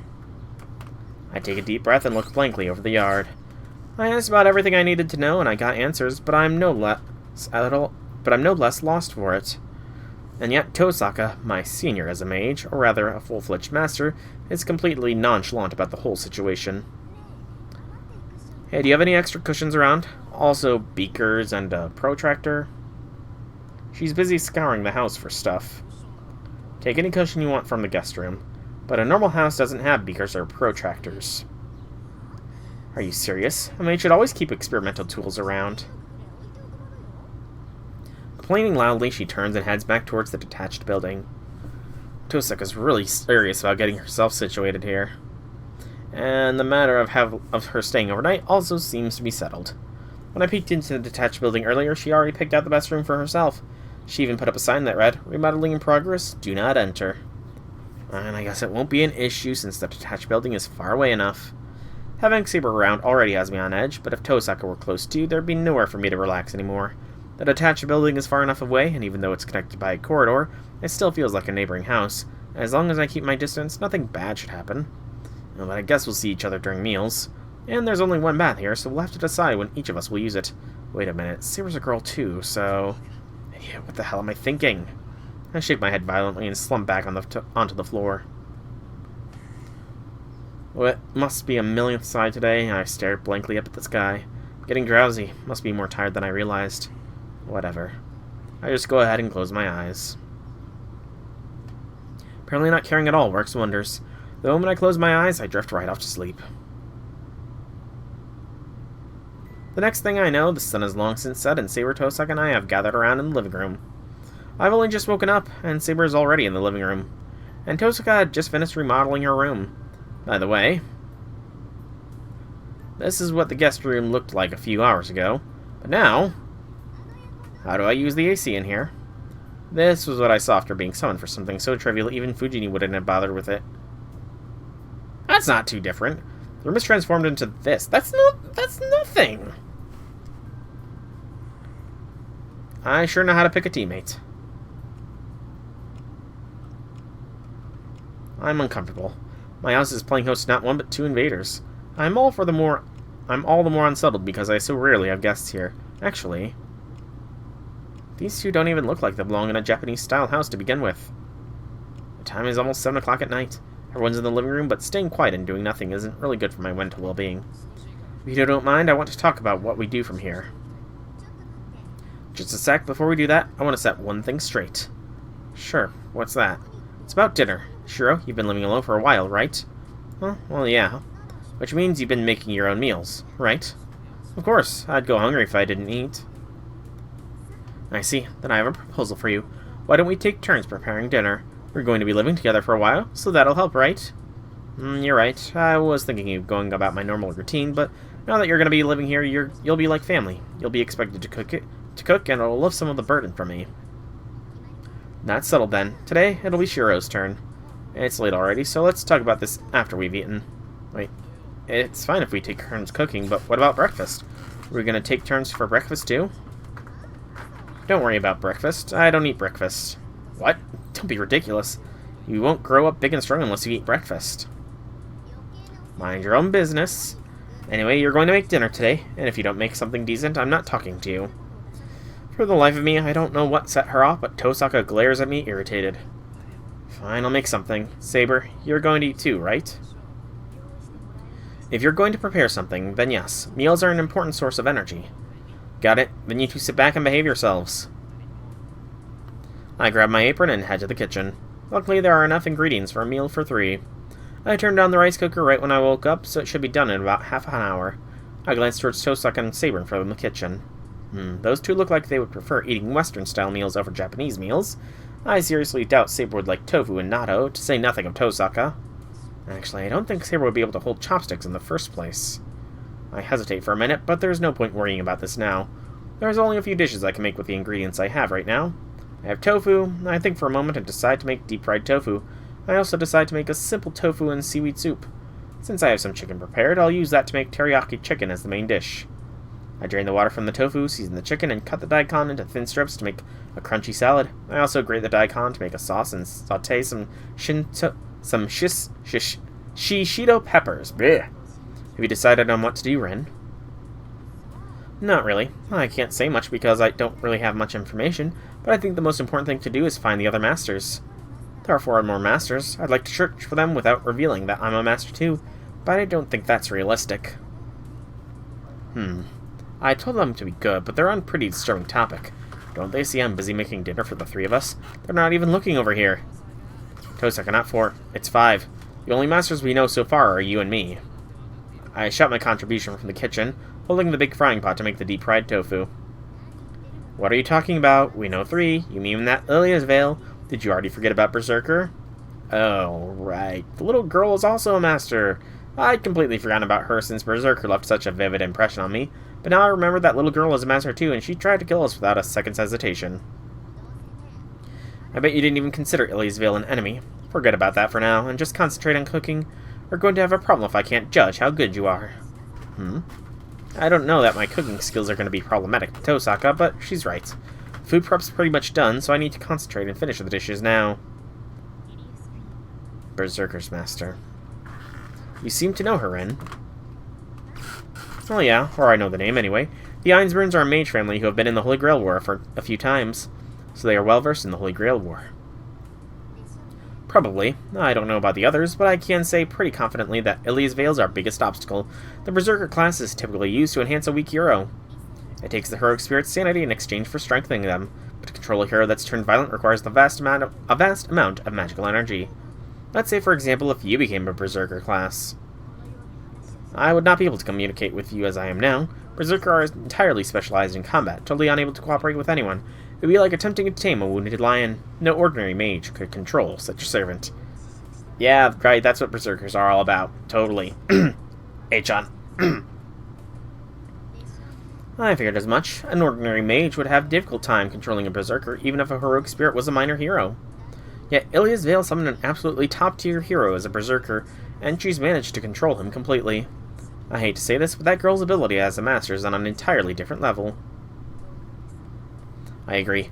Our current problem is that we're being targeted by this extraordinary master. Right. My archer hasn't recovered to the point where he can return to battle. What about you, Saber? How are your wounds? I should be fine for normal battles, but I have not yet recovered to the point where I can go up against Berserker.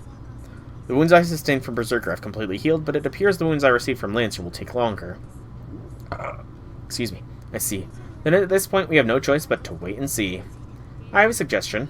I hear Archer has keen eyes. What do you think of having him keeping watch over this house and the surrounding area? I intend to have him do just that. I'll have him keep watch from the roof, so we should know right away if someone suspicious gets near. This house also has a bounded field around it, so we should be good as far as defenses go. Though if Berserker came in to invade this house, the only option would probably be to run away. The two continue their conversation. I don't like it. I'm the one making dinner for them, so I think it's rude for them to talk without me. Besides, Tosaka's too friendly with Saber. Well, I can't really talk to Tosaka so casually like that, so maybe Tosaka's just talking to Saber on my behalf. I see my face reflected in the glass of the kitchen cabinet. My brows furrowed in disapproval. That's weird. Why am I so mad? Okay then. I set out 3 plates and start serving dinner. I head out into the living room. Shiro's jealous. Shiro's jealous. You know, this isn't the best topic for dinner. I'd loudly smack the tray down in front of Tosaka. Why are you so mad, Shiro? Oh, is it because you wanted me to help serve the food? I'm not mad, I just thought you were trying to act aloof around people. I give her a sideways glance. Tosaka seems perplexed. And then she gives me a chilling smile. We were deciding on how our partnership was going to work. Don't worry, I'm not going to try to steal your saber. What the... I can tell I'm starting to blush. Tosaka just pointed out why I was so annoyed. Why you? Oh, am I wrong? Then I apologize, Emiya. You. Say whatever the hell you want. I retreat to the kitchen to grab the rest of the dishes. She really got to me. Tosaka is still smiling and Saber's as expressionless as ever. I'm starting to wonder whether I can survive this partnership. But we go ahead and start dinner. I'm giving her the silent treatment. After what happened earlier, I don't want to talk to Tosaka, and I'm too embarrassed to even look at Saber. Saber eats in silence. Her movements are elegant. I can't believe she's the same girl who was swinging a sword earlier. And I can't put a finger on it, but... Every time she takes a bite of something she hasn't eaten before, she nods. It's amusing. She seems to be her way of saying the food is good. Also, it turns out she can use chopsticks properly. Tosaka, on the other hand... The moment she takes her first bite, she clenches her fist and says, Alright, I can do better than this. Just you wait and see tomorrow, Shiro Emiya. Tosaka's fist trembles with excitement. Dear God. Have I done something bad? Okay, so about what you two were discussing earlier. The two raise their heads simultaneously. Wait. I'm already nervous with just one of them around, so having the two of them react in unison like that is torture. What were we discussing earlier? About what to do from now on? You two were talking about it while I was cooking. About looking for the other masters. Yeah, that. I'm just wondering if you had a specific plan. There's nothing to do other than take it slow and steady. Oh, by the way, can you at least sense other mages? It'd make things a lot easier if you could. I can't. I didn't know you were a mage, and we've been going to the same school for 2 years. I knew it. Well, that's fine. I'm sure the others are concealing their presence anyway, so searching for them that way isn't the best option. What about you, Saber? I hear servants can detect other servants. I can, somewhat. However, that is only if they are using their abilities nearby. In my case, I can only detect other servants in about a 200-meter radius. I see. Then we really do need to just wait and see if someone makes a move or to look for someplace that seems odd to us. The Master would leave some traces or hints behind when they make a move, so we'll just have to search for those. Are you saying we need to search all over town? No, we really shouldn't do that. Our opponents probably have set up some sort of net, too, so they'll know right away we are masters if we do something like that. For now, we should hold off on taking initiative until we figured out a plan. Just live your life the way you always have, and don't let them discover you're a master. Hide the command spells on your hand so they can't see it. Try not to go anywhere there aren't plenty of people around. Head home as soon as the sun sets. And what else? Please take your servant with you wherever you go outside this house. Can Archer act as your escort and guard you, Rin? I think he can do that. It shouldn't be a problem for me because I'll have him be in spirit form on standby. The problem is... my master. Exactly. Hey, are you even listening, Shiro? Take Saber with you everywhere you go. We may have decided to not draw attention, but there still could be some idiot who might attack us in broad daylight. Have Saber with you in case that happens. Alright, I'll try. My response is pretty half-hearted. I understand why Tosaka would say that, but I hesitate at the idea of taking Saber everywhere. I'm already nervous talking to Tosaka, but Saber makes me even more nervous. Actually, nervous might not be the right word. I'm just bad at talking to Saber. What is it? Nothing. Hey, do you want a second helping? Hand me your bowl. No, I'm fine. It was very good, Shiro. Gosh. Okay, what is going on? Saber is supposed to be a glutton. I avert my gaze without meaning to. If I can't even look her in the eye right now, who knows how I'm going to feel or what I'll do if we have to be together all the time. No, but this might be hard. Saber can't turn into her spirit form, so she can't follow you to school. School? Are you a student, Shiro? Yeah, I am. Alright, Saber can't go to school because she's not a student. I guess I'll just have her stay at home while I'm at school. Is it possible for you to not go to school, Shiro? I can't do that. I should live my life like normal, so I need to go to school. Besides, school's safe. There's not a lot of places with so many people. But it'll be okay, Saber. I'll be there too, so I'll back him up if something happens. And I keep saying nothing will happen. Understood. If Master says so, I will oblige. Saber doesn't look convinced, but she still nods in agreement. Except we know that's not the case. Rin knows that school is not safe. Night falls. Tosaka looks like she's prepared a bath while I was cleaning up after dinner. Honestly, she's acting like she owns the place right from the start. I'll need to make clear who's the boss around here, or things are going to be real tough for me in the future. Easier said than done. I get the sense seizing the initiative is going to be really hard. Speaking of difficulty, there's another person who will be the source of headaches. Actually, Saber's probably my bigger obstacle. Tosaka can be reasoned with, but Saber seems completely impossible to convince, no matter what. I know she's not a bad person, but Saber's back in her room. Tosaka's probably back in her own room in the detached area of the house. I'm the only one in the living room. There's still time before bedtime, so I should probably talk to Saber a bit more. Honestly, I'll need to overcome my awkwardness around her, or else I'm going to suffer for it. Whether she's a servant or not, she's still a girl, and younger than me. I'm sure I could learn a lot about life from her if we talked.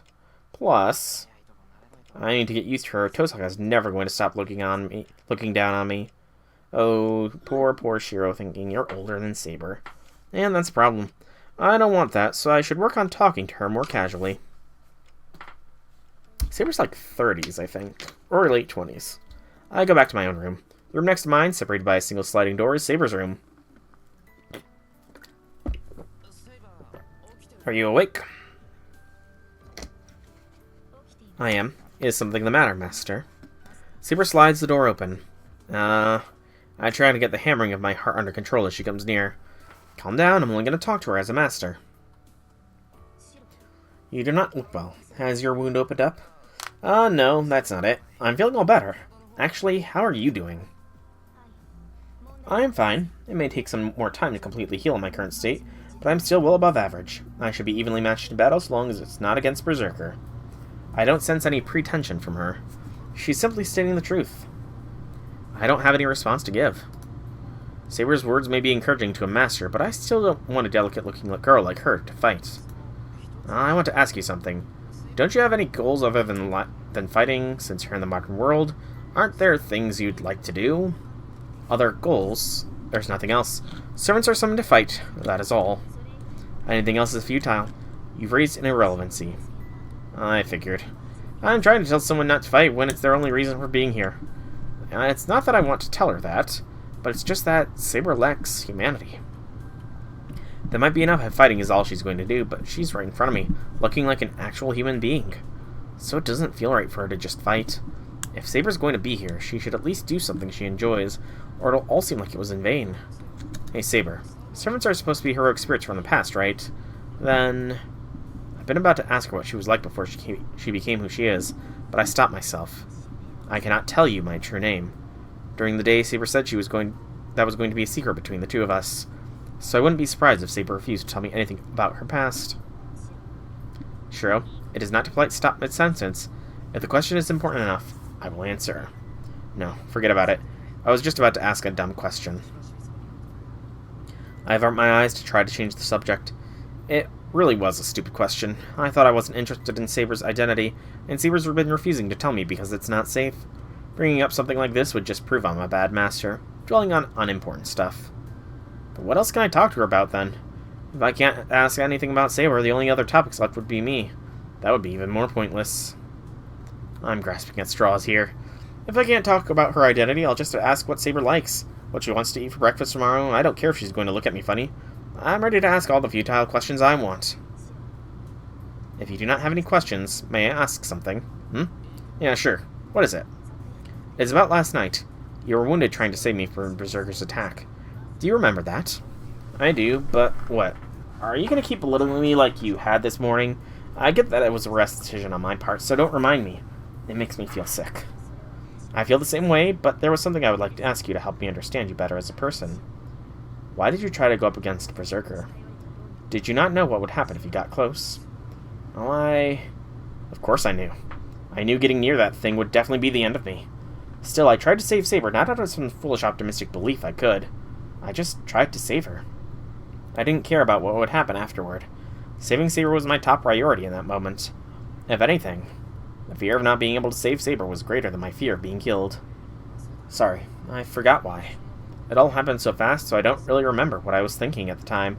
I was probably just rattled. Otherwise, I wouldn't have made such a suicidal move. Rather than tell her the truth, I just say something to try to get myself out of the situation. I probably did it because of how seriously Saber was looking at me. So you did it unwittingly. It wasn't unwitting. I told you I was rattled. If something like that happened again, I'm sure I would just be quaking. You may be right. That's a normal human response. No human would throw away their life trying to save others. Even those who are later called heroes are no exception. Which is why, should I encounter such a person, I know they are lacking something. And if that person continued to carry on in that fashion, the only thing awaiting them would be tragedy. Ooh, calling Shiro out there, Seba! Her deep green eyes are trying to tell me something. And yet... Cut it out, Saber. I told you I was just frazzled. I'm scared to die too, so it's not like I can act like a saint. If something like that happened again, I'm going to prioritize myself over you. I tried to mask my anxiety by just spouting a bunch of heartless crap. That is a relief. If this is all a misunderstanding on my part, then there should not be an issue. Yes, you are a coward. As long as you do not choose to follow the wrong path, you should become a proper mage. Hey, do I really look like a coward to you? Yes, very much so. Especially when you try your hardest to accept the situation you're placed. Do you not know that such prudence is sometimes called cowardice? There's no different than saying that one who does not know fear can never become a wise man. She seems relieved. Saber even smiles as she says this. It must be because of how lovely and elegant everything she does is. I can't think of anything else to say, so Saber and I spend the rest of our time alone in my bland room.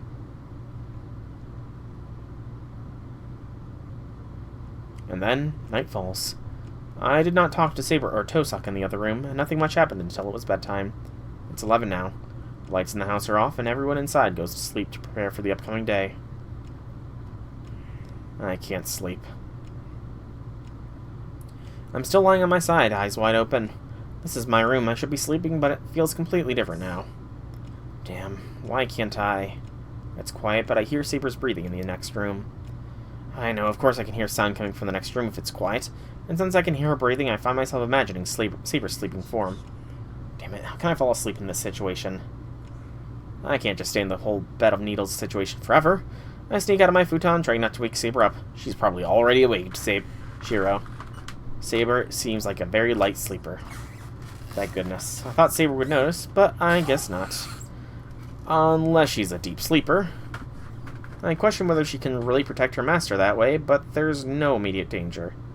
Thank you, Oni Miss, for the follow. It is appreciated. Tosaka seems to be asleep. The lights in the detached building are out. She's either just that defiant, or maybe she's naturally adaptable. Because Tosaka managed to blend in here in just a day? Well, honestly, it does help having her around. Yep, she's a handful, but she is helpful. One bit of evidence that this is a bandage... of that is the bandage wrapped around my hand. Ugh. Tongue getting tied here. Hide my command spells, huh? Never would have thought to do that if it hadn't been pointed out. The command spells the masters bear sometime appear somewhere on their arm. Mine appeared up the back of my left hand.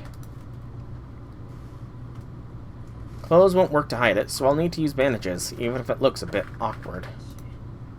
It's wintertime, so I'll wear some long sleeves to hide it. Tosaka has hers on her opposite hand from mine, or on the middle of her right hand, or somewhere around there. The shape of the command spells differ for each master, and I don't think I'll ever see Tosaka's command spell, because she's down one already. Silence falls over the shed. This is where Lancer cornered me yesterday, and where Saber appeared. The entrance is still open, and it's pitch dark inside, as if to repel anyone who might try to enter.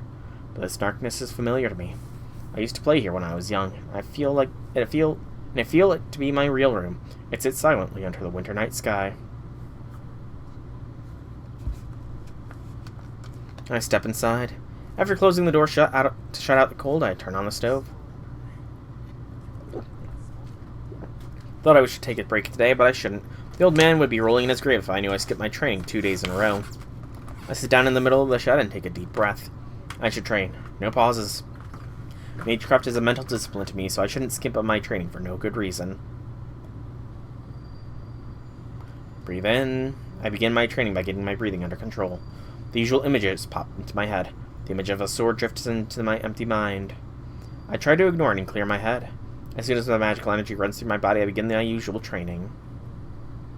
My strengthening magecraft succeeded for the first time in years when I was attacked by Lancer last night.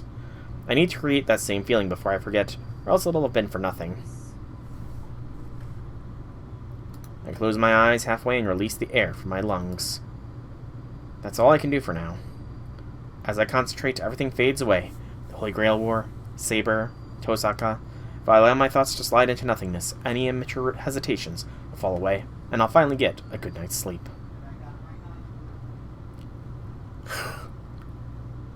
Okay, that seems to be the end of that day. So we will save that there.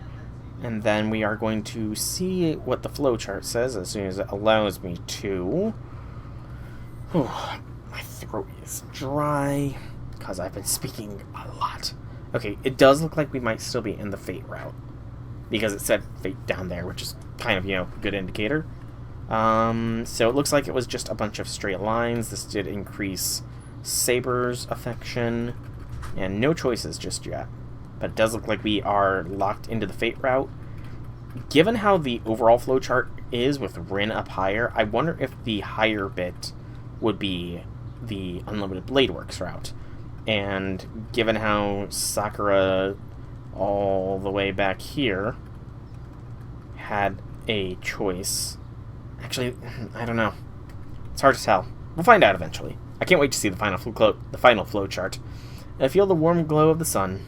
I wake up, my head hazy to the sensation of cold air on my cheek. Must be a draft. I'm in the shed. I get up and shake my head 2-3 times in an effort to wake myself. Alright, I fell asleep just like this. After my nightly routine, trading to fortify my senses, I must have been too lazy to go back to my room. How light it is, it must be just before 6. Crap, I need to get breakfast ready. I fold my blanket up, pick up all the broken shards of my failed strength and attempts last night, and head back to the house to wash my face. Saber's gonna be freaking. So cold. The moment I step outside the shed, I realize just how chilly it is out. Miyama is typically warm even in the winter, but the temps here on the mountainside still get chilly.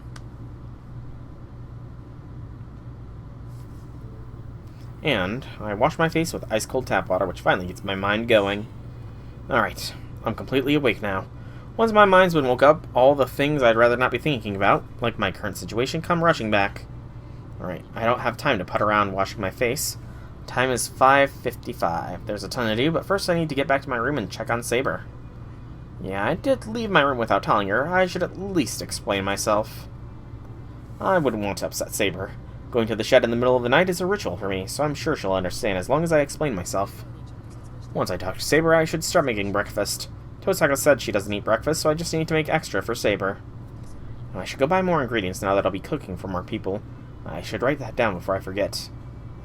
Forget. Huh. I have this nagging feeling I'm forgetting something really important.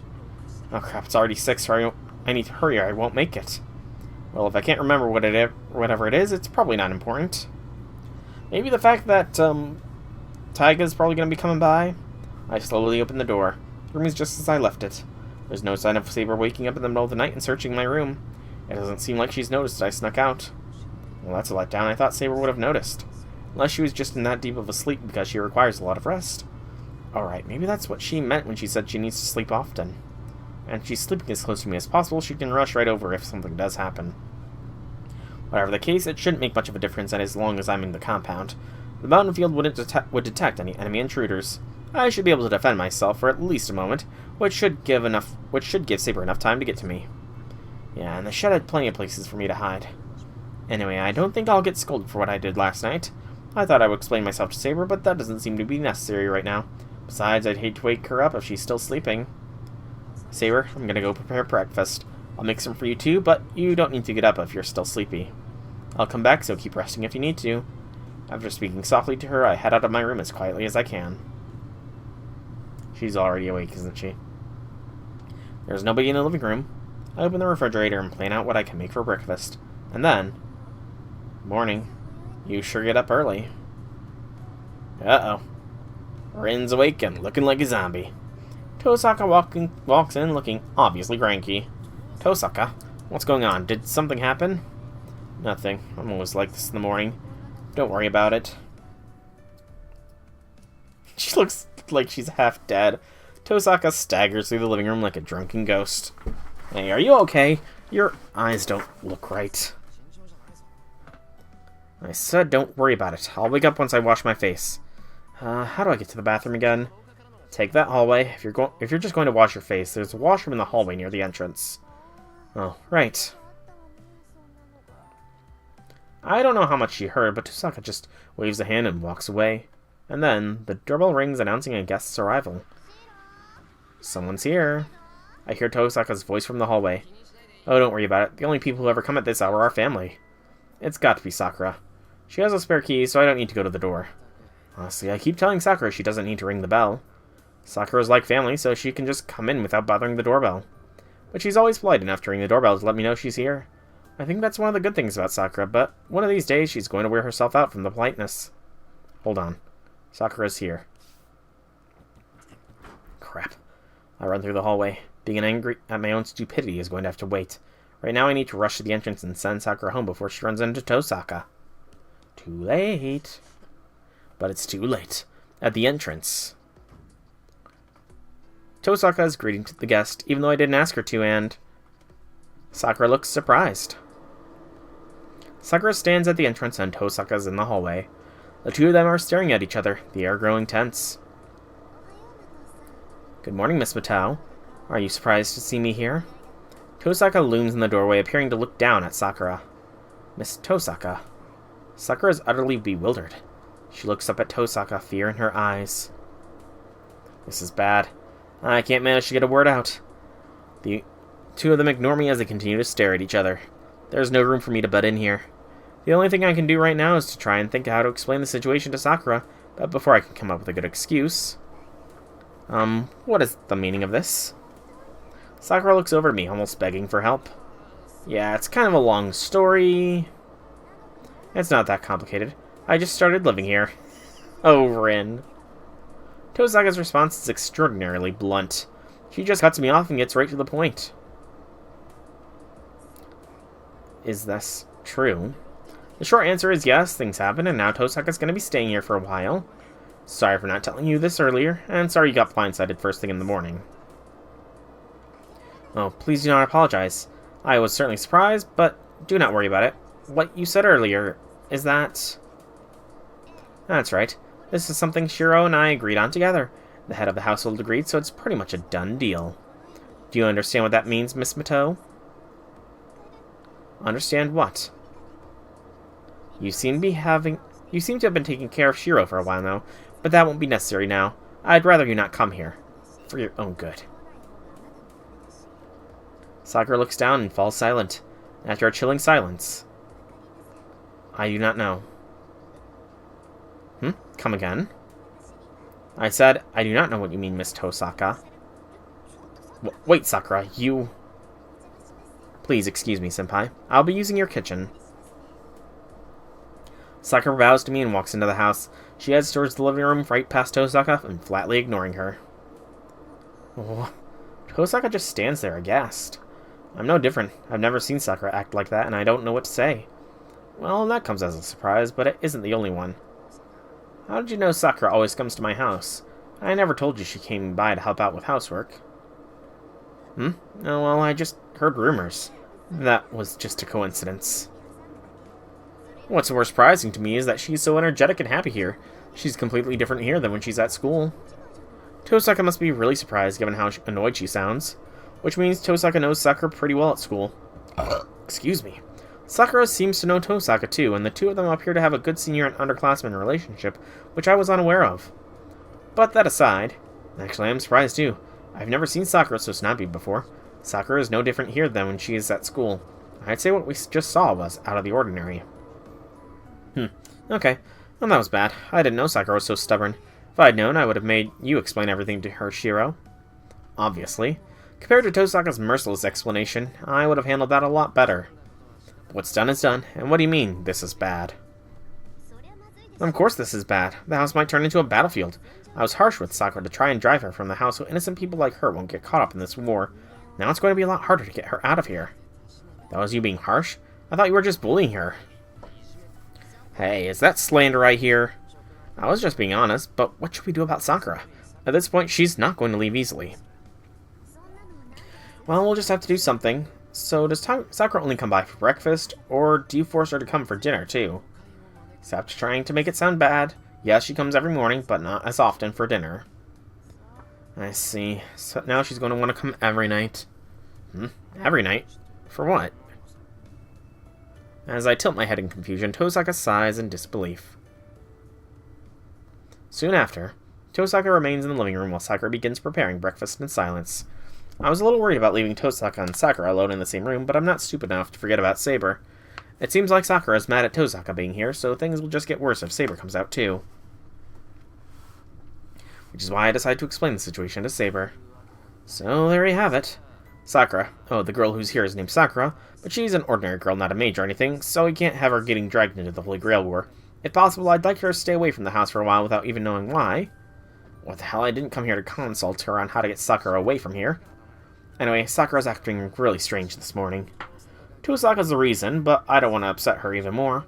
Well, you see, Sakura's surprised because some stranger's here, so she'll get even angry if she sees you here. Am I being rude or something, Saber? Not at all. I understand what you're trying to say, Shiro. You'll me to wait here, correct? Yeah, I'd really appreciate that. I'll come back for you right after I see Sakura off, so you can eat breakfast then. Saber nods quietly. I'm so glad Saber's so understanding. Okay. Worry about what's happening in the living room, so I should hurry back. What's up, Saber? You have no obligation to explain yourself in situations like this, but you should calm down a bit. Your words and behavior are noticeably disordered. Am I panicked? Yes, you are. If you intend to return to the living room, I suggest you calm yourself before doing so. Fair point. Saber's advice is given in her usual tone, as opposed to any other tone. And breakfast begins as usual, like nothing happened. Here you go, senpai. Would you like some too, Miss Tosaka? Sakura hands me a bowl of rice. She's acting like her usual self. I don't know what happened while I was gone, but the tension between the two seems to have dissipated. At least on the surface. Okay, I'll take a bowl. Tosaka hesitates a little before accepting the rice bowl. Sakura smiles as she puts the bowl of miso soup, egg omelet, and other dishes on the table. Tosaka watches the table filling up by looking utterly flummoxed. I thought you didn't eat breakfast.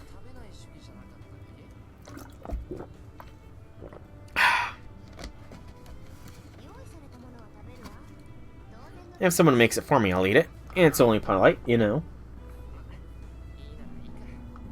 Well, as long as you're okay with it, then let's eat. And sorry I made you get everything ready, Sakura.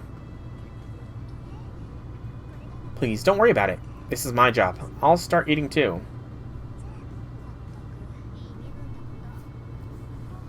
Lucky you making your junior classmen prepare breakfast for you.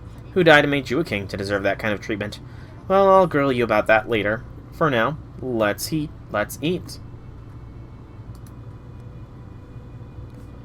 The three of us bow politely and begin breakfast.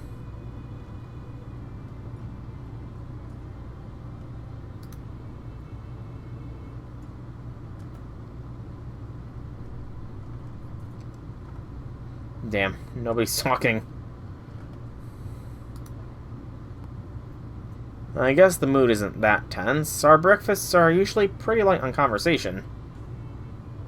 Sakura and I aren't really all that talkative, so it's no shock meals are so quiet. But why does breakfast feel so chaotic every day? Wait a minute. I get another nagging feeling. Senpai, was the fish too salty for you or something this morning? It's not that. I just have a bad feeling like I'm forgetting something. Of course you're forgetting something. You're forgetting Fuji. You're forgetting about Taiga. What could it be? Try to convince myself it's probably not important since I can't remember, but I feel like that's a terrible mistake. I'm gripped by that sense of dread like I'm ignoring a fatal disease or something. Oh well, I bet it's not that big of a deal.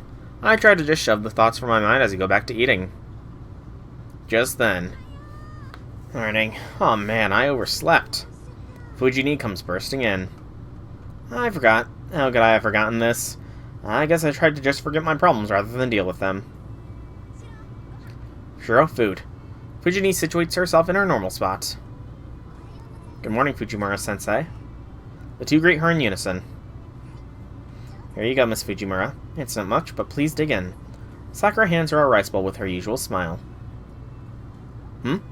Fujini takes the bowl and tilts her head in confusion. She senses something strange, but doesn't know exactly what it is. Fujini quietly chews her food, and after finishing a whole bowl of rice, she leans over to whisper in my ear. Hey Shiro, why is Tosaka here? She's going to stay here for a while starting today. I stick to the facts. Oh, Tosaka does seem pretty weird stuff. Yeah, she's a strange one. That's why she's at school. She's like a wolf in sheep's clothing. Yeah, so she's going to be spending the night here from today on? Fujini seems to accept this and takes a big gulp of her miso soup.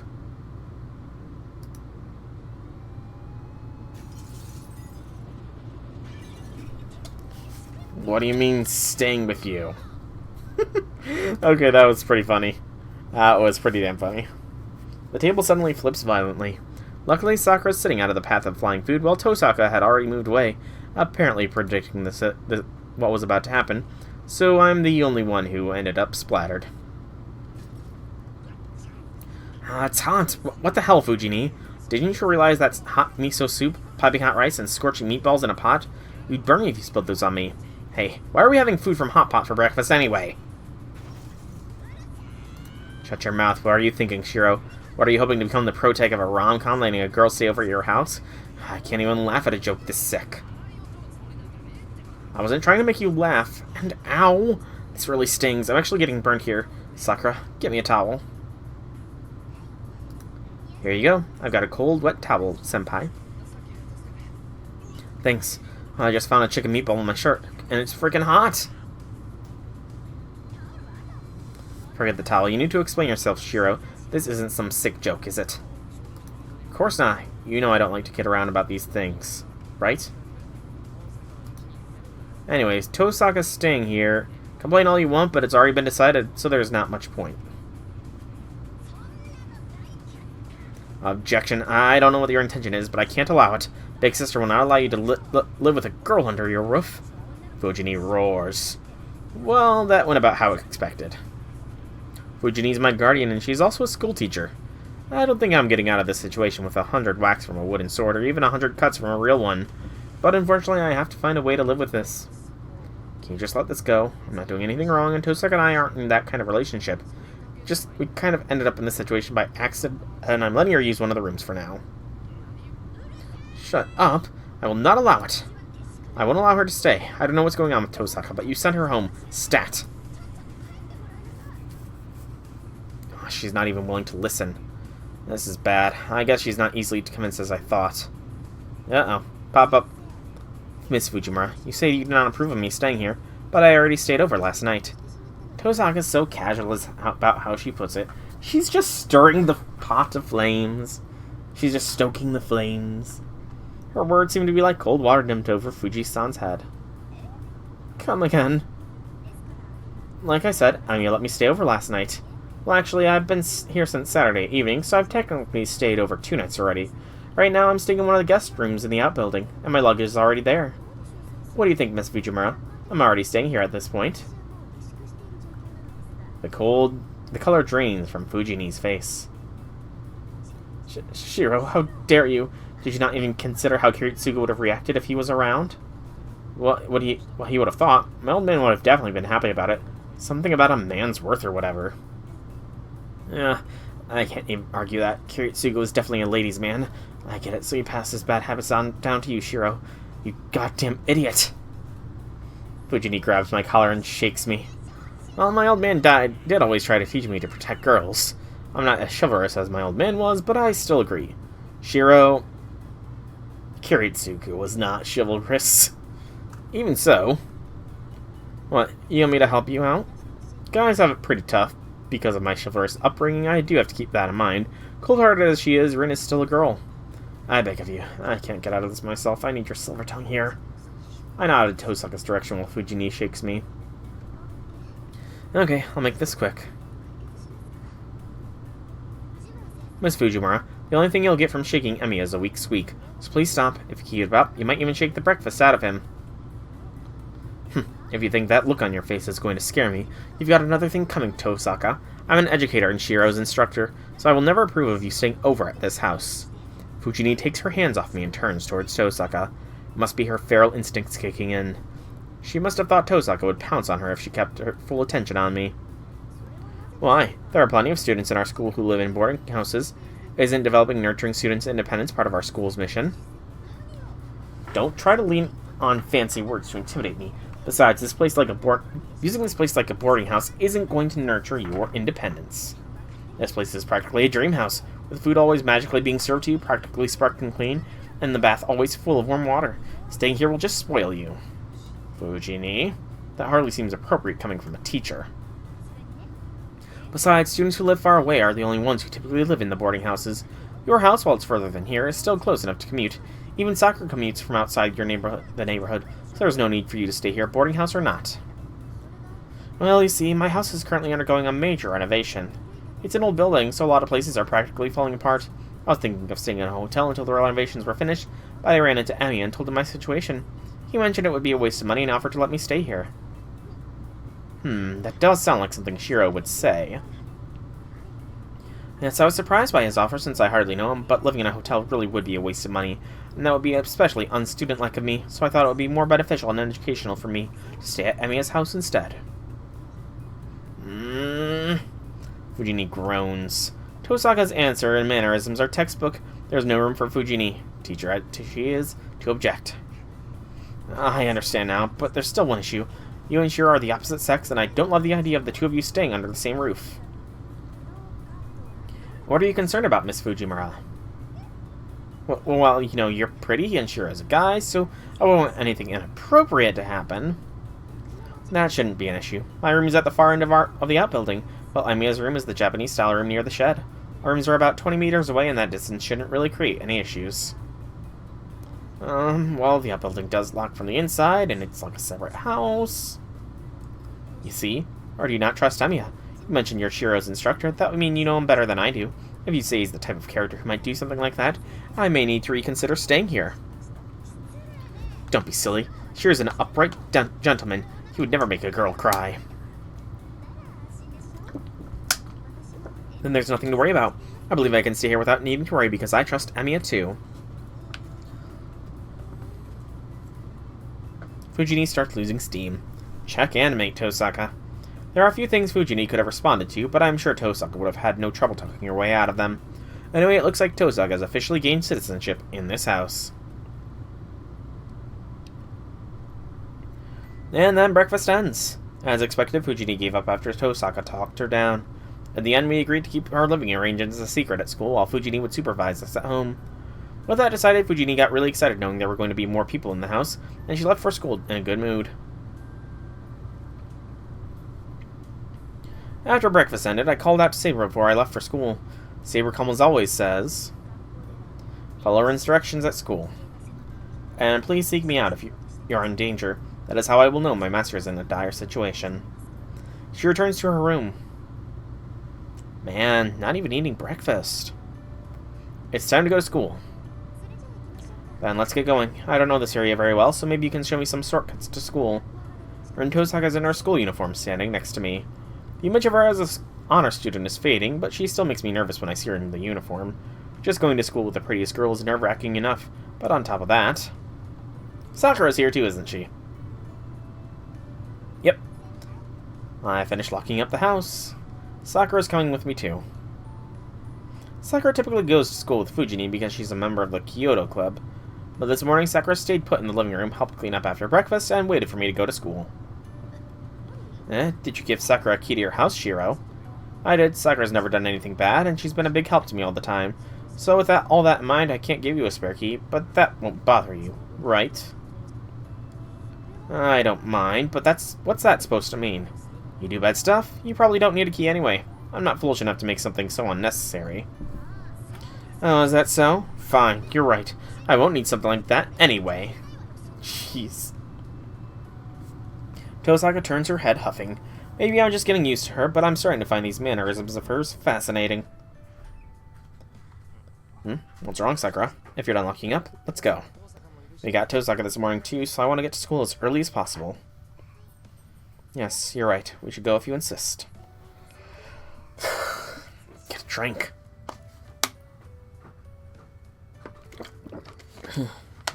Sakura's reply is pretty enthusiastic as she trails behind us. This isn't good. Sakura has seemed down ever since Tosaka convinced Fujini to back off. Fujini might have consented, but I've got the feeling Sakura isn't convinced. I probably need to talk to her. Yeah, I should find a way to get those two to get along and be friends. Yeah, they're closer than friends, Shiro. They're siblings. The sloped road is packed with students. It's 7:30, which is the busiest time for students getting to school. Along the flock of students, I stand out and can feel everyone stares since I'm in pretty famous company. Maybe she forgot something, but Tosaka's been quiet the entire time. What's wrong, Tosaka? You've been acting weird ever since we reached the hill. Am I acting odd this morning? No, you're not odd, but your behavior is. Senpai, that is contradictory. I do not believe that is what Miss Tosaka was acting. That was Tosaka asking. Everyone is staring at Miss Tosaka, so she was worried there was something wrong with her appearance. Isn't that right? Yeah. Do I look weird to you too, Sakura? It's weird. I may have been sleeping this morning, but I still blow-dried my hair, and I don't think there's a single wrinkle in my uniform. Maybe I have bags under my eyes because I slept in a new, unfamiliar place last night. What are you yelling at me for? It's not my fault you couldn't sleep. And even if that's why you got bags under your eyes, it's no big deal. Just forget it. How dare you. Girls care about their appearance from the moment they're born. I've always tried so hard to look perfect, at least on the outside, but I guess my streak ends today. Again, why are you yelling at me? I don't know what's going on here, Tosaka, but it's definitely not my fault. Take your frustration out on someone or something else. Please, do not worry, Miss Tosaka. You're as beautiful today as always. Everyone's staring at you because you are with us, since you've never come to school with anyone before. So that's why I'm being treated like this. I'm not insulted, but I thought I'd figured out how the school worked after 10 years. I guess there's still some mysteries left for me at school. Tosaka ponders this seriously. Hold on, what kind of person ignores someone telling them they're as beautiful as always? You really don't get it, do you? Of course people will notice if you come to school with someone, especially if that person is a guy. Exactly, but Miss Tosaka doesn't really care about that thing. That's why there's never been any romantic rumors about her. Good to know. That means there's only been one victim who's been taken in by her appearance and suffered the consequences. I whisper that part to Sakura as we walk a bit behind Tosaka, who looks puzzled.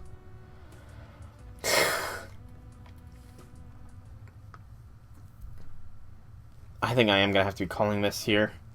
Where am I on the flowchart? Okay, I am roughly at a split. So I think I will call the stream here because my throat is starting to hurt from all the talking. We have made a fair bit of progress. We went from Rin proposing an alliance all the way to here. So we made about a day's worth of progress. I think we're technically on the 5th day of the Grail War overall. So yeah.